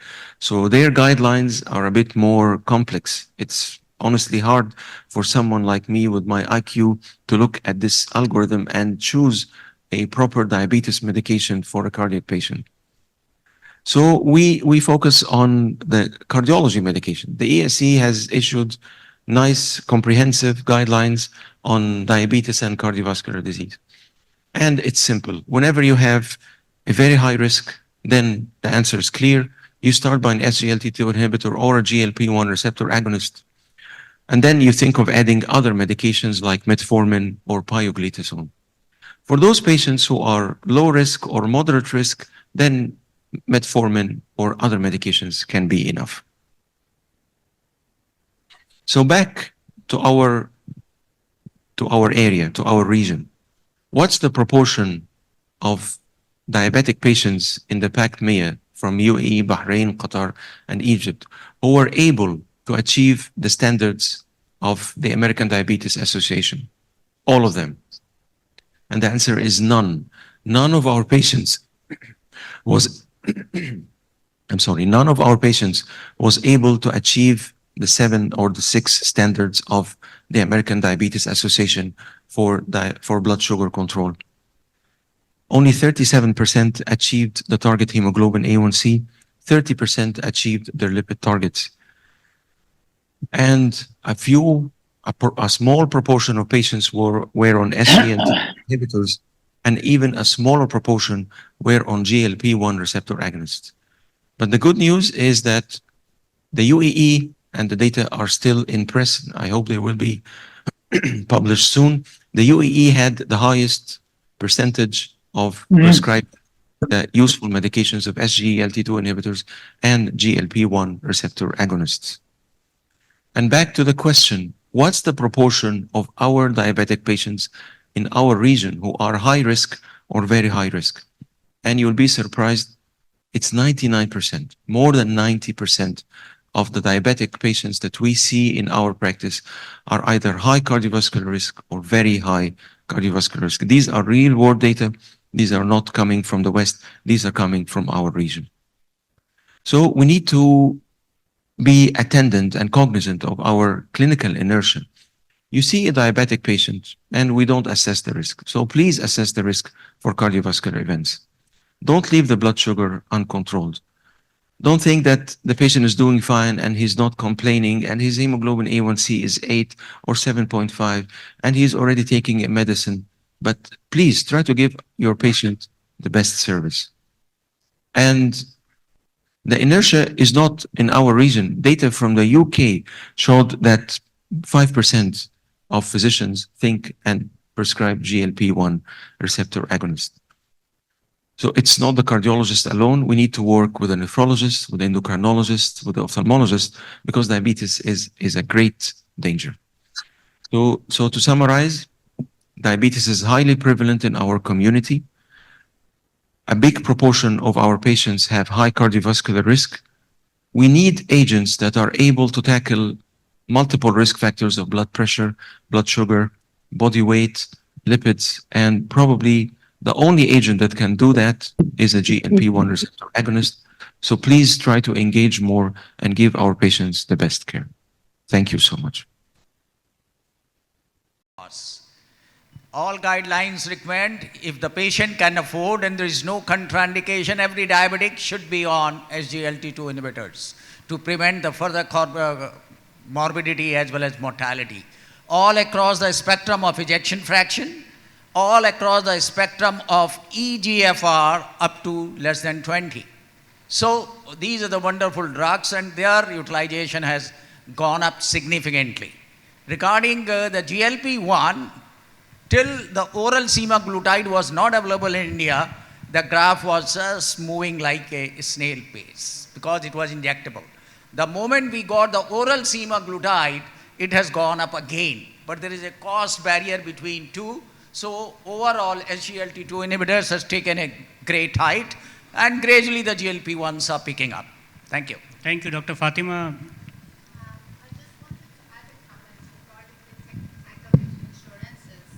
If the patient has hemoglobin A1C more than 7 and it's not in acute phase of MI, if you add like metabolic syndrome, atherosclerosis, and hemoglobin A1C is more than 7, usually the insurances, they do approve, but not maybe in the acute MI because that's, I think, insulin is recommended. Yes, thank you. A quick one, yeah. So, yeah. There is a new article which has come in Endocrine Practice 2024.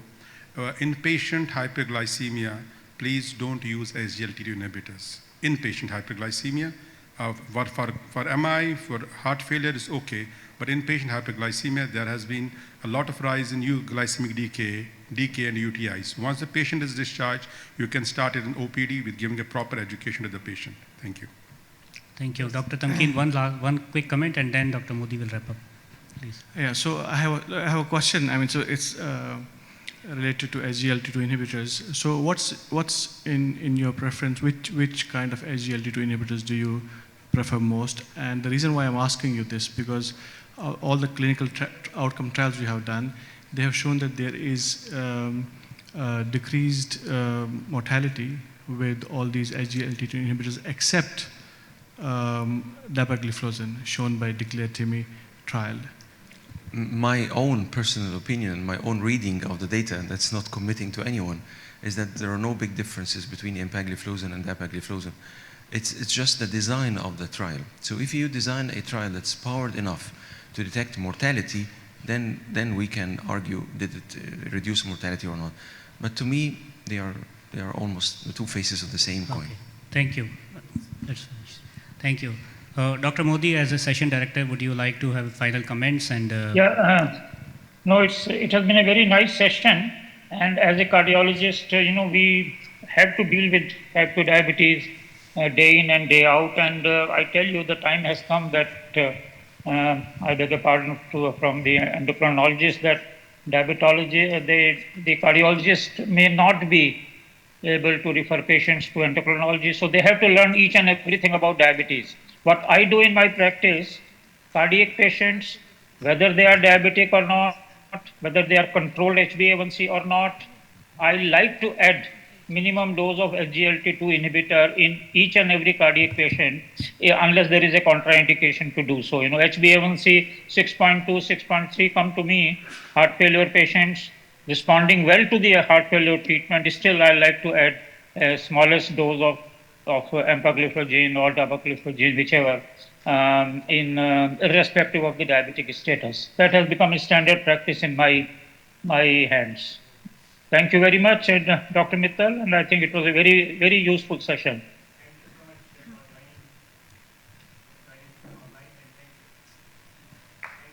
Dr. Modi.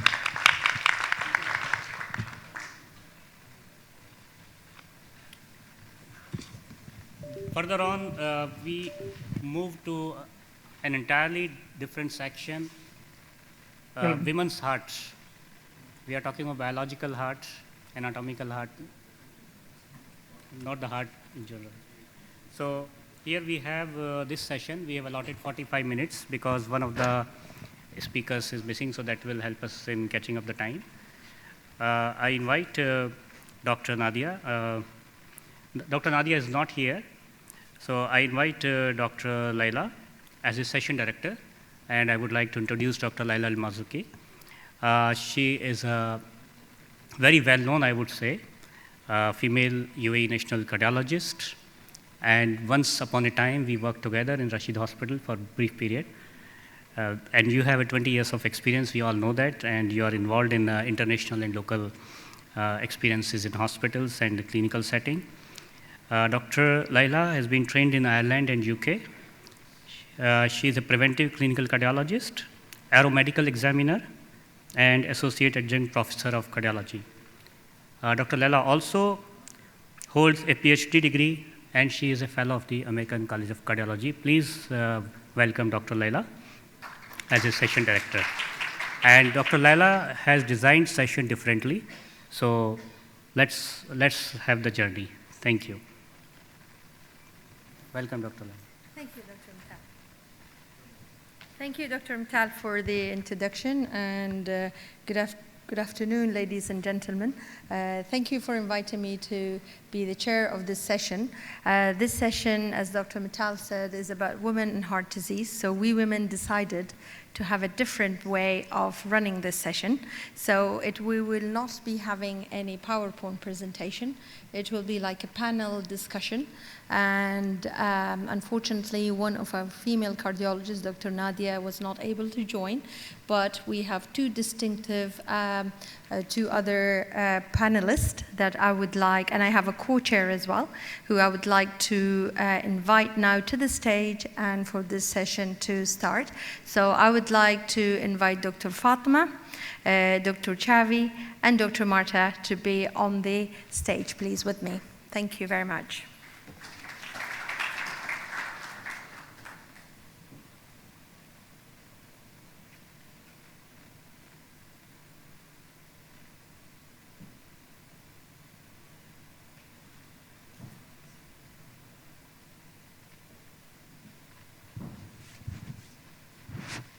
Okay, so this is the way we're going to run the session. It's between me and Dr. Chavi. We're going to coordinate this discussion, and Dr. Marta and Dr. Fatma will be our main guest, distinctive guest actually. I'm going to introduce Dr. Fatma, but before I do that, if you all allow me, I'm going to briefly give you just a few minutes about cardiovascular disease in women. As you all know, that women are unique. We're different even in our presentation for cardiovascular disease is different. And that is, as you all know, because of the physiology that the women have compared to the men. But unfortunately, people, they don't know that cardiovascular disease is the #1 killer among women worldwide. Yes, we are less than incident compared to men, but the cardiovascular disease is #1 killer among all the women. And different data, you can get it from US, from UK, from Australia. You can see that women is still the cardiovascular disease compared to all the other cancers, breast cancer even, we are #1 killer. But unfortunately, the data that you can see from the survey that has been done worldwide, that the knowledge among women, it's very poor in terms of the cardiovascular disease and the prevention and the presentation of the disease and stuff. But this is improving according to the data that we have in the literature.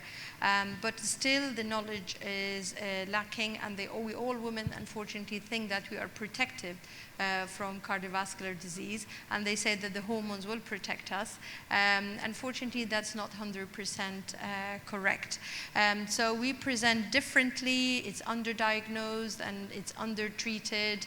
The disease, once established, is undertreated as well. And the presentation, unfortunately, is different, and our risk factor, the major risk factor in women and in men differ. So I'm just going to introduce my Dr. Fatma. And no, actually, I will leave Dr. Chavi to introduce Dr. Fatma, Dr. Marta, and then we'll take it from there. It's my pleasure to introduce Dr. Marta Asina Ramos. Dr. Marta is electrophysiologist, cardiologist at Rashid Hospital. She's a passionate and experienced Spanish cardiologist, and she has a fellowship in cardiac electrophysiology from the European Heart Rhythm Association in Belgium and Barcelona. She has 15+ years of experience in cardiac electrophysiology, and her main interest areas are atrial fibrillation and ventricular tachycardia ablations, also cardiac resynchronization and physiological pacing. I welcome Dr. Marta to the dais.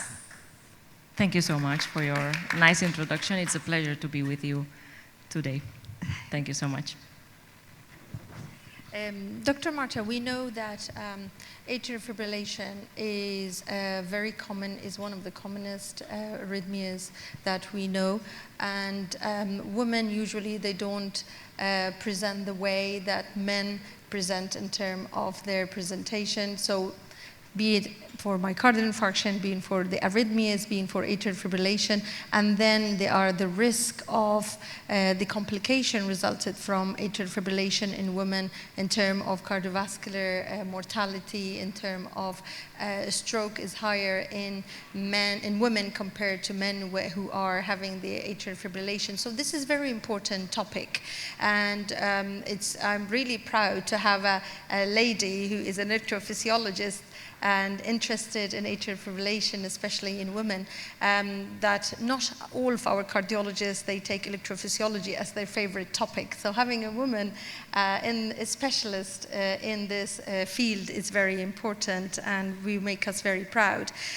So could you just tell us this, is the pathophysiology of the atrial fibrillation different in women compared to men?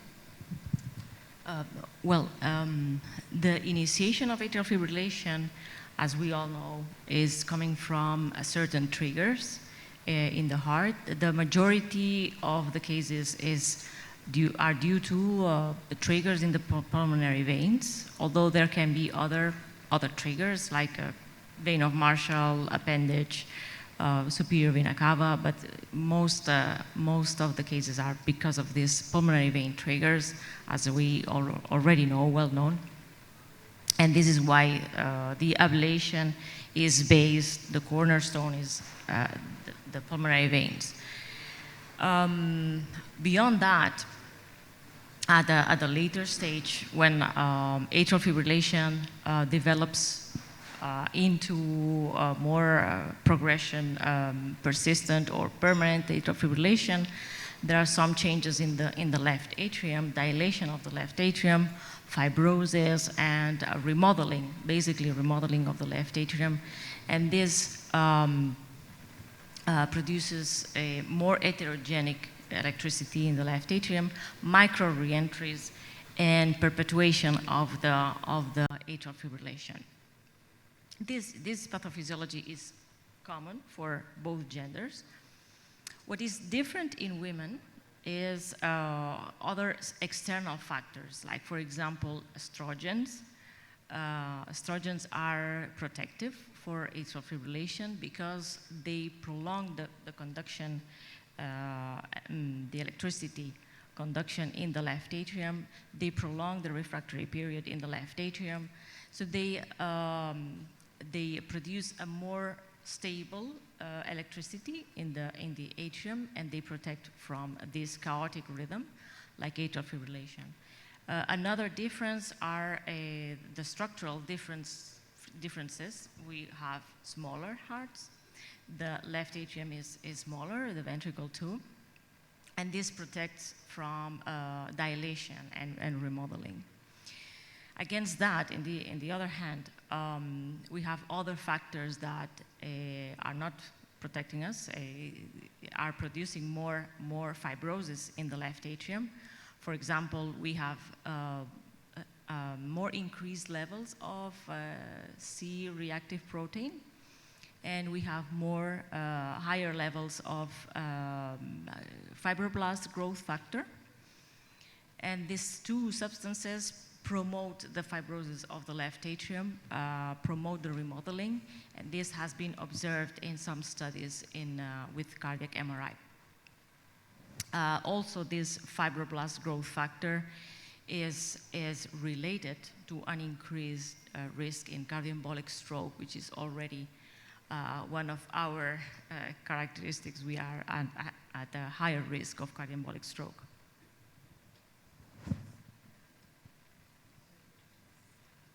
Okay, I would like to introduce. Oh, sorry, please, go ahead.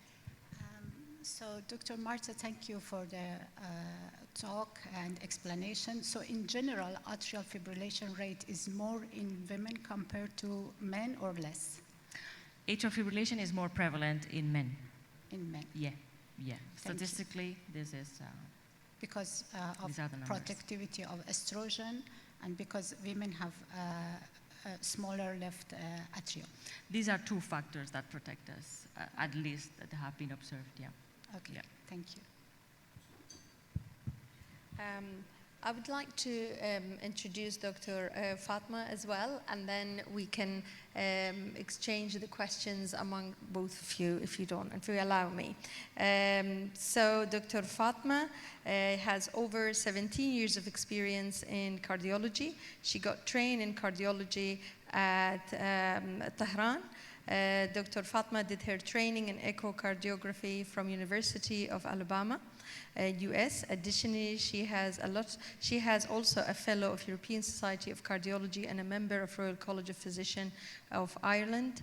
And she accomplished postgraduate diploma in diabetes, has an award in diabetes from the Cardiff University in UK. Well done. Okay, so Dr. Fatma, if you allow me to ask you the first question, I'll tell you what are the risk factors for cardiovascular coronary artery disease in pregnancy? Is it the same as non-pregnant women? This topic that you're going to talk about, pregnancy and cardiovascular and coronary artery disease, it's very interesting. Usually when I start talking about pregnancy, I say that and a professor in our college taught us and said, pregnancy is not a disease. However, you can develop so many diseases that you did not have before pregnancy, during your pregnancy, because of the structural and physiological changes that happen to the woman's body in order to make the child for the health of the child, of the fetus, I mean. So it's a very interesting topic. You're going to talk about it, and we'd like you to elaborate on the first question, please. Thank you very much, Dr. Leila, for introducing me, and thank you very much, Dr. Brajesh Mittal, for inviting me for this interesting presentation and part of the meeting. I mainly focus on myocardial infarction and pregnancy. And first, I like to highlight that the incidence of myocardial infarction in pregnancy is not very high. It's 1 in 10,000 pregnant patients, but it is still the leading cause of death in pregnancy. About the risk factors, yes, you can say most of the risk factors are the same, like family history of premature coronary artery disease, diabetes, hypertension, hyperlipidemia. However, there are other risk factors in pregnancy which can contribute to myocardial infarction.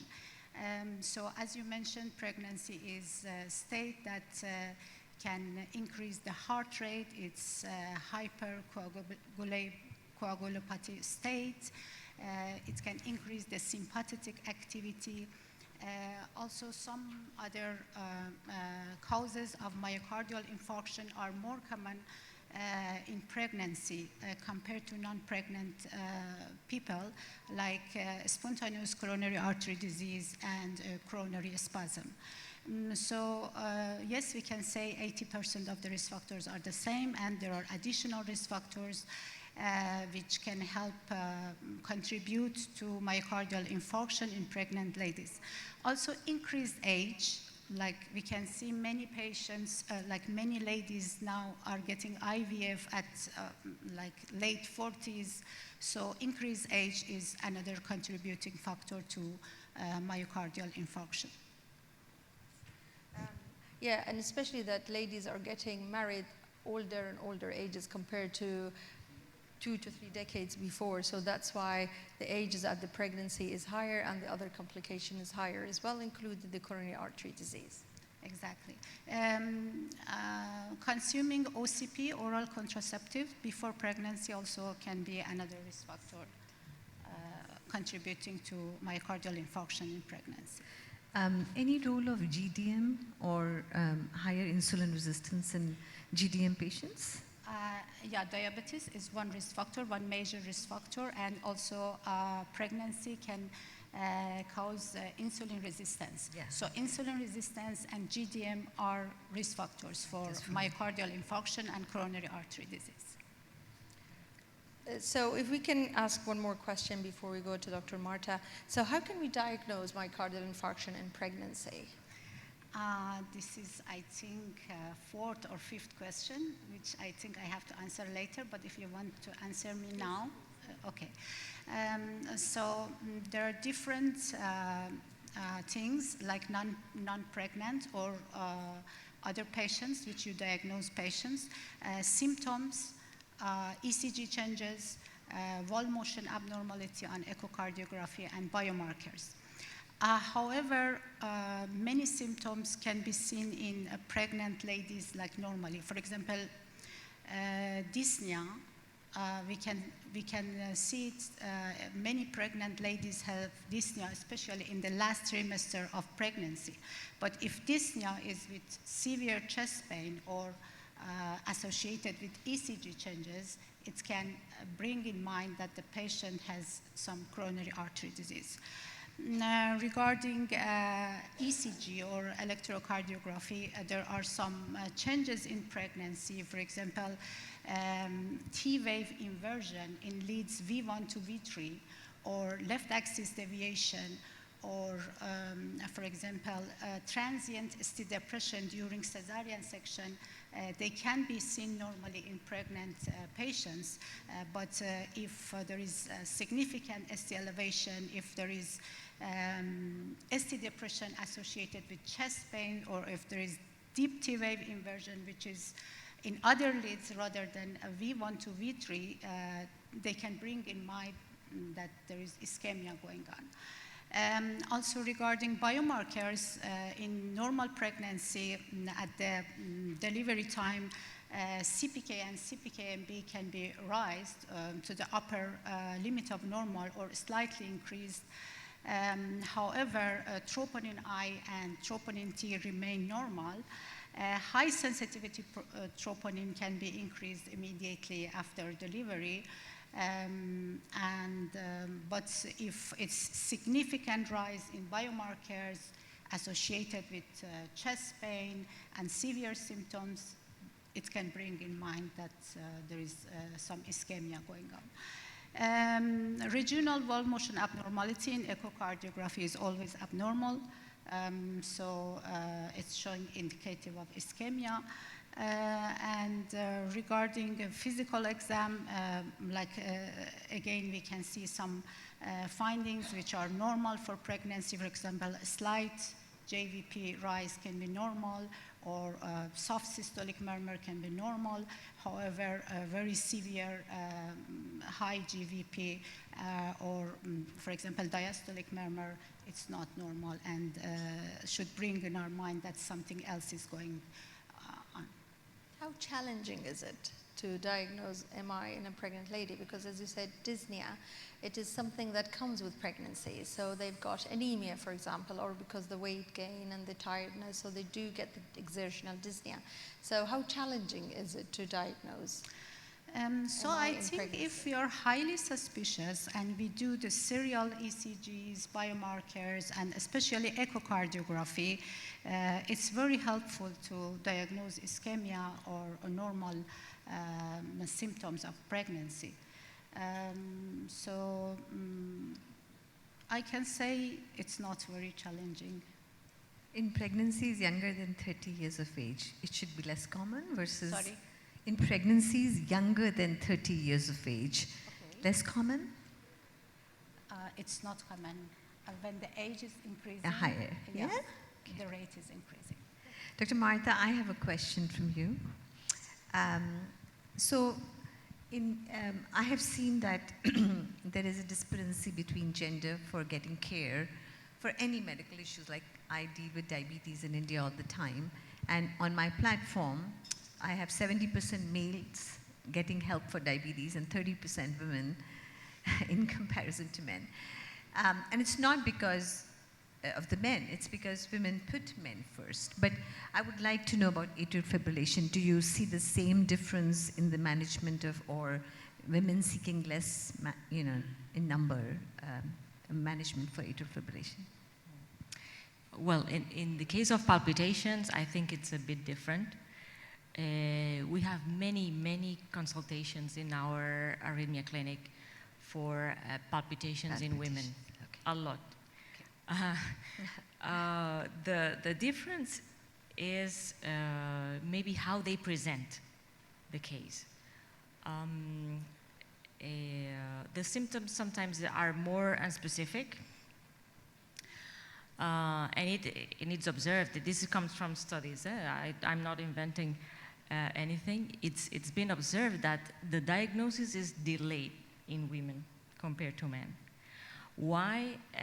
Because symptoms are not so clear, and sometimes they are mixed with other issues, mostly psychological, psychiatric issues. They are diagnosed more frequently of anxiety and depression, and this is why the diagnosis is delayed. Hopefully now we have the wearables, these smartwatches that are so nice, so cool. With this, I think we can have the diagnosis earlier, because we can detect at an early stage any short run of palpitations. They can do an ECG at that moment, and we can have the diagnosis earlier. Another difference, another difference is the way they want to treat the atrial fibrillation. In general, they choose more frequently the conservative treatment, then they prefer tablets, then a procedure or an ablation. And this is, we can debate about why, it's not clear. But yeah, these are the facts, and hopefully this can change in the future. Great, good to know that. The guidelines changes every now and then. What is the most recent guidelines from the American societies regarding the atrial fibrillation? Yeah, especially the atrial fibrillation guidelines are changing every year. Yeah, this is true. There are some points. The most recent ones are the American ones that were published in December 2023. And we have a consensus, but only in atrial fibrillation ablation from the last European consensus last April. But regarding the guidelines for AFib, there are some points that are different compared to the European ones. One interesting point is that, for example, the definition of atrial fibrillation that has to last 30 seconds is not anymore necessary. Why? Because of the wearables, we have very nice tools now to detect very short episodes of AFib, and the definition of atrial fibrillation is just the lack of P waves and the irregularity of the QRS. That's it, independently of the duration. Another very interesting point that I like a lot is the definition of a preclinical AEF status. And I like this a lot because I have been applying this concept since many years, and I am very happy that this is reflected in the guidelines. The preclinical AF status means that are those patients that have very frequent PACs or very frequent runs of atrial tachycardia, together with some dilation of the left atrium, or heart failure, ischemic heart disease, left ventricular dysfunction, some factors that have to trigger in your brain that this patient is at risk of developing atrial fibrillation in the future and needs a closer follow-up. So I think it's very, very, I think we all see patients with frequent PACs in our holters or runs of atrial tachycardia, so think about this. Other points, the upgrades in atrial fibrillation ablation. Now, to do an AF ablation, we don't have to wait anymore for the antiarrhythmic drugs, and when the antiarrhythmic drug fails, we go for the ablation. No, it's class 1 indication to go for atrial fibrillation ablation even without any antiarrhythmic drug. In young patients, of course, young patients with paroxysmal AF that are symptomatic and few comorbidities. At an early stage, we can go for ablation because ablation is better if you do it in the good moment, compared to drugs. Another indication for AF ablation that was not in the guidelines, and it's also important to know, is that for the first time we have an indication to do ablation in asymptomatic patients with moderate to high burden of atrial fibrillation, even being asymptomatic. Why? Because the burden of AFib matters. The more burden of atrial fibrillation, the more risk of stroke. So in these patients, we can do ablation even being asymptomatic. And the last point I would highlight maybe is that finally we have in the guidelines the green light to do, I know we were doing it already, but it was not reflected in the guidelines, and finally we have it, the use of apixaban or rivaroxaban for dialysis patients or severe renal failure. Very interesting points in the guidelines. I mean, very specific and helped you a lot in your clinical practice, really. Then you've mentioned about the ablation, but what are the main advances in this technique regarding the ablation? There are a lot of advances. I think we are living in the era of the most effective and most safe procedure for atrial fibrillation. We have 3 techniques. We have radiofrequency, cryoablation, and pulse field ablation. This is the last that has come. For radiofrequency, in the last decade, we have improved a lot our procedure because now we know the quality of our lesion.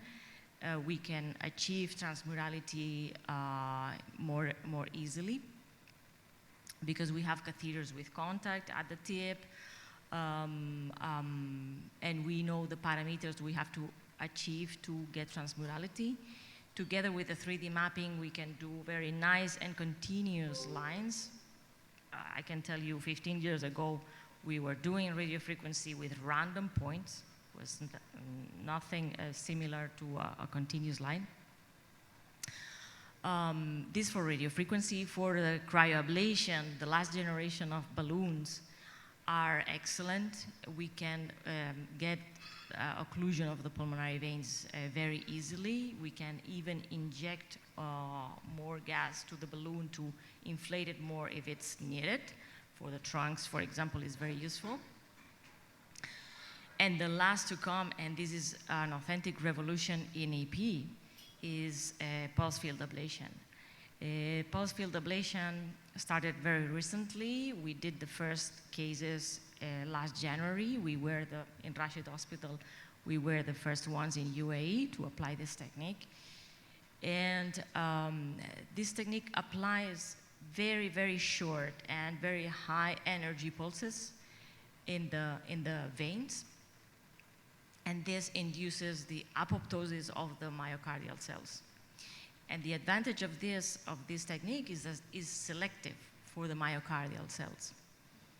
So this means that we cannot damage any extracardiac structure like the esophagus or the phrenic nerve, like in the cryoablation.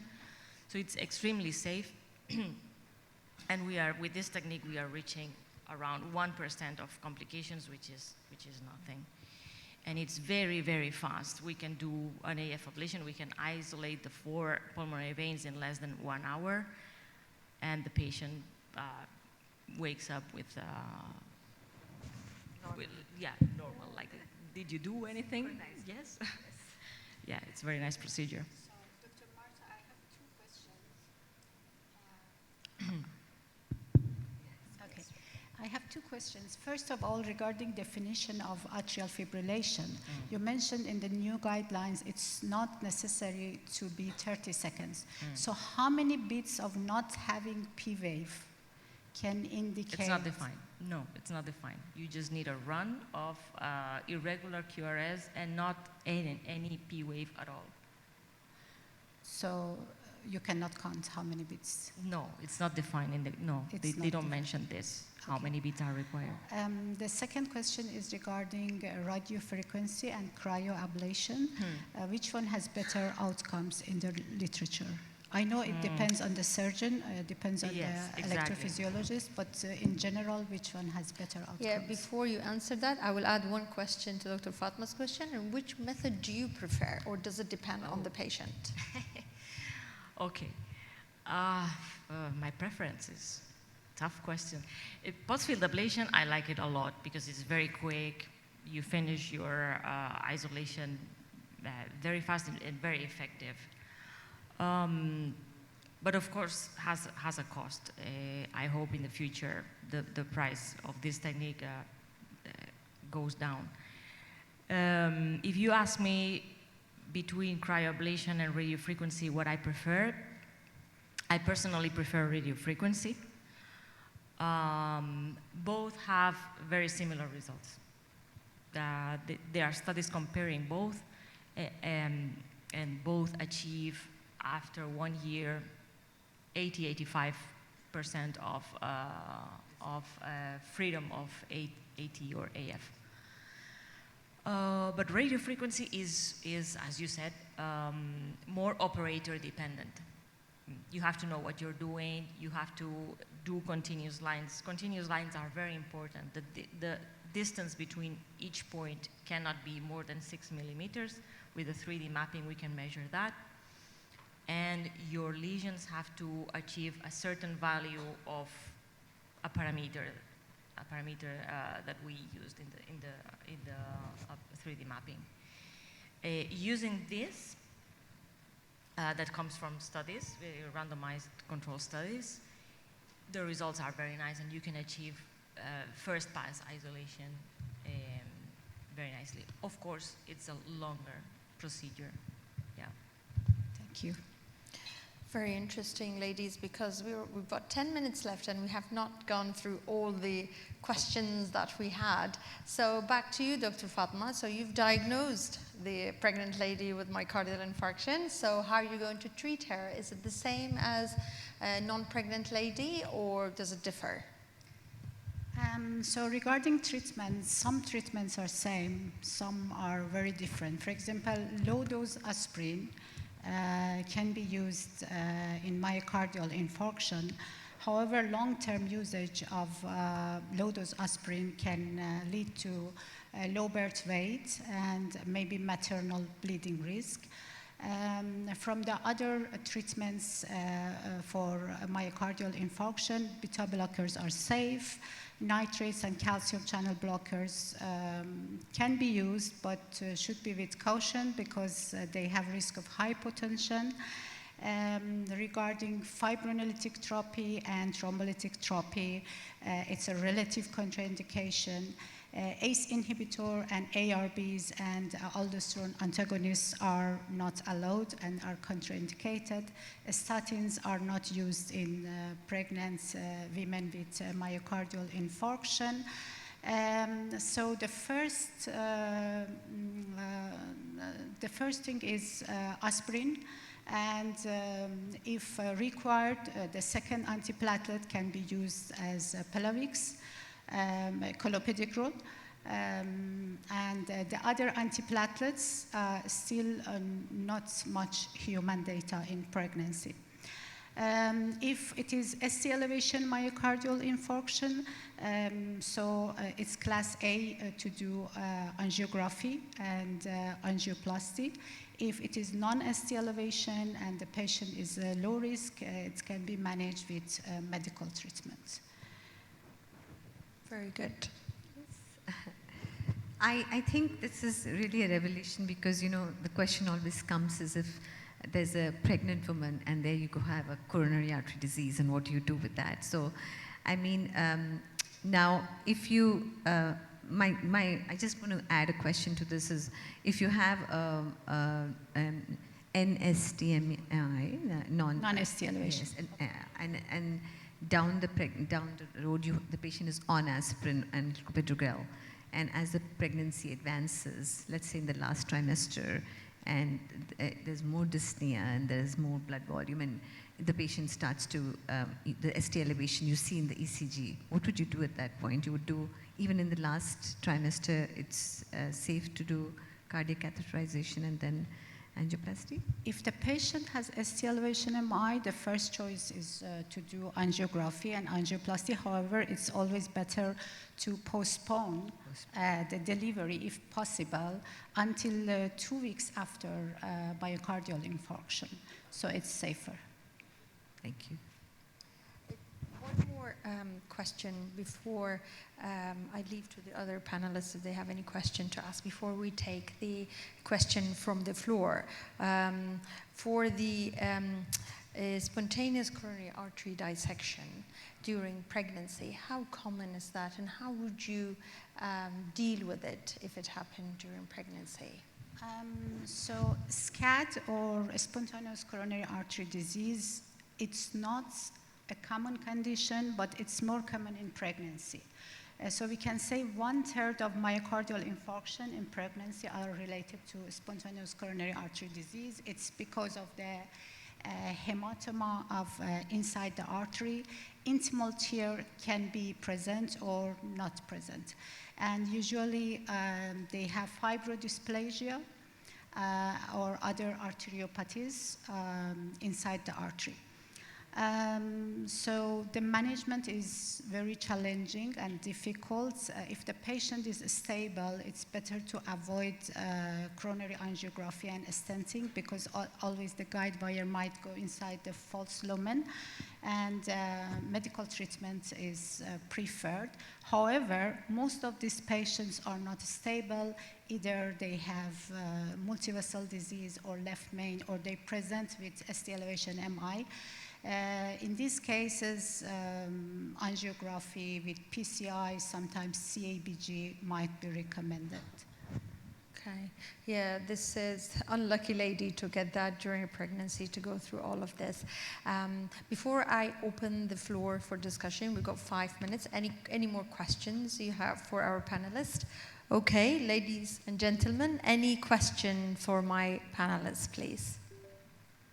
We've got 5 minutes. Please. On the risk factors for CAD and female. As the GDM has been highlighted, whether it's gestational diabetes, gestational hypertension, pre-eclampsia, prematurity, pre-menopause, as well as the ladies are more exposed to the inflammatory disorders as SLE, collagen disorders, as well as those who have got the breast cancer and has undergone cancer therapy in the form of radiotherapy or chemotherapy, they all have much higher risk of CAD, which is not found in men. So all these risk factors, they contribute to the CAD, excess CAD in women. One question, in chart VAS, S represents sex, which is female. Why is it so? They are more prone for strokes? Yeah, this is the reason why females have one more point. But this can be maybe not like this. And I will explain myself. There are some studies that link the risk of stroke in women after a certain age. If it's a young woman, then the risk of stroke is equal. But after a certain age, maybe 65, older females have higher risk of stroke compared to men. This is true.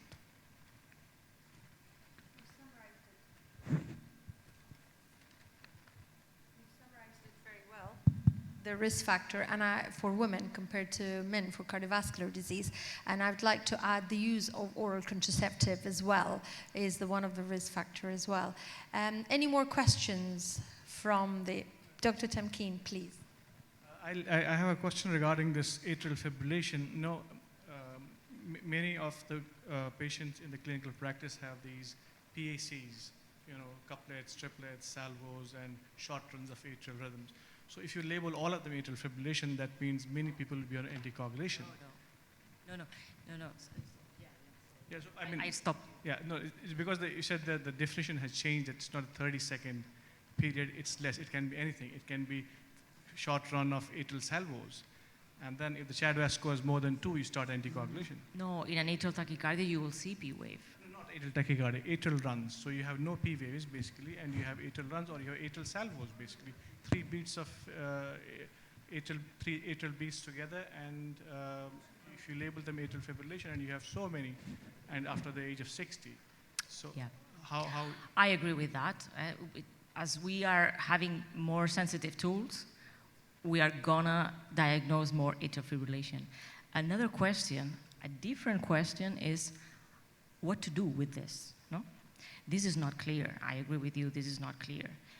If it's a patient that doesn't feel anything, asymptomatic atrial fibrillation with short runs,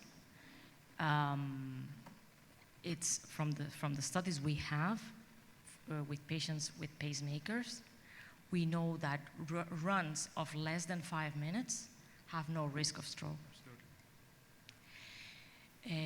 So this answers maybe your question. And do we have to initiate antiarrhythmic drugs for these patients? Not no.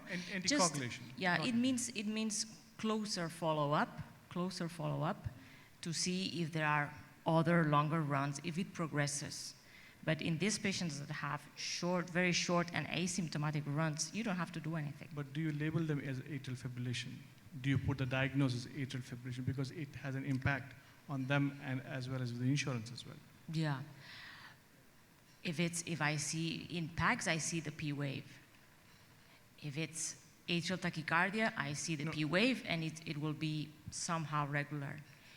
If it's absolutely irregular and I don't see any P wave, I will label it, personally, I will label it as short run of AF versus AF. Thank you. That's it. Thank you very much. Yes, we're exactly on time, Dr. Mittal. Thank you. Women, as usual. I would like to thank my panelists, Dr. Marta and Dr. Fatma, and my co-chair, Dr. Chavi, who came all the way from India. I hope you will enjoy your stay. Thank you very much, and hope to see you in other conferences. Thank you so Appreciate much. it. Give them a big hand. It was a special session for the women, by the women, but for the knowledge of everybody. Thank you, Dr. Thank you Laila, very for much, conducting Dr. so Mittal. well. Dr. Marta, Dr. Fatima, Dr. Shavi, thank you so much, all of you. Thank you for being on time. Thank you.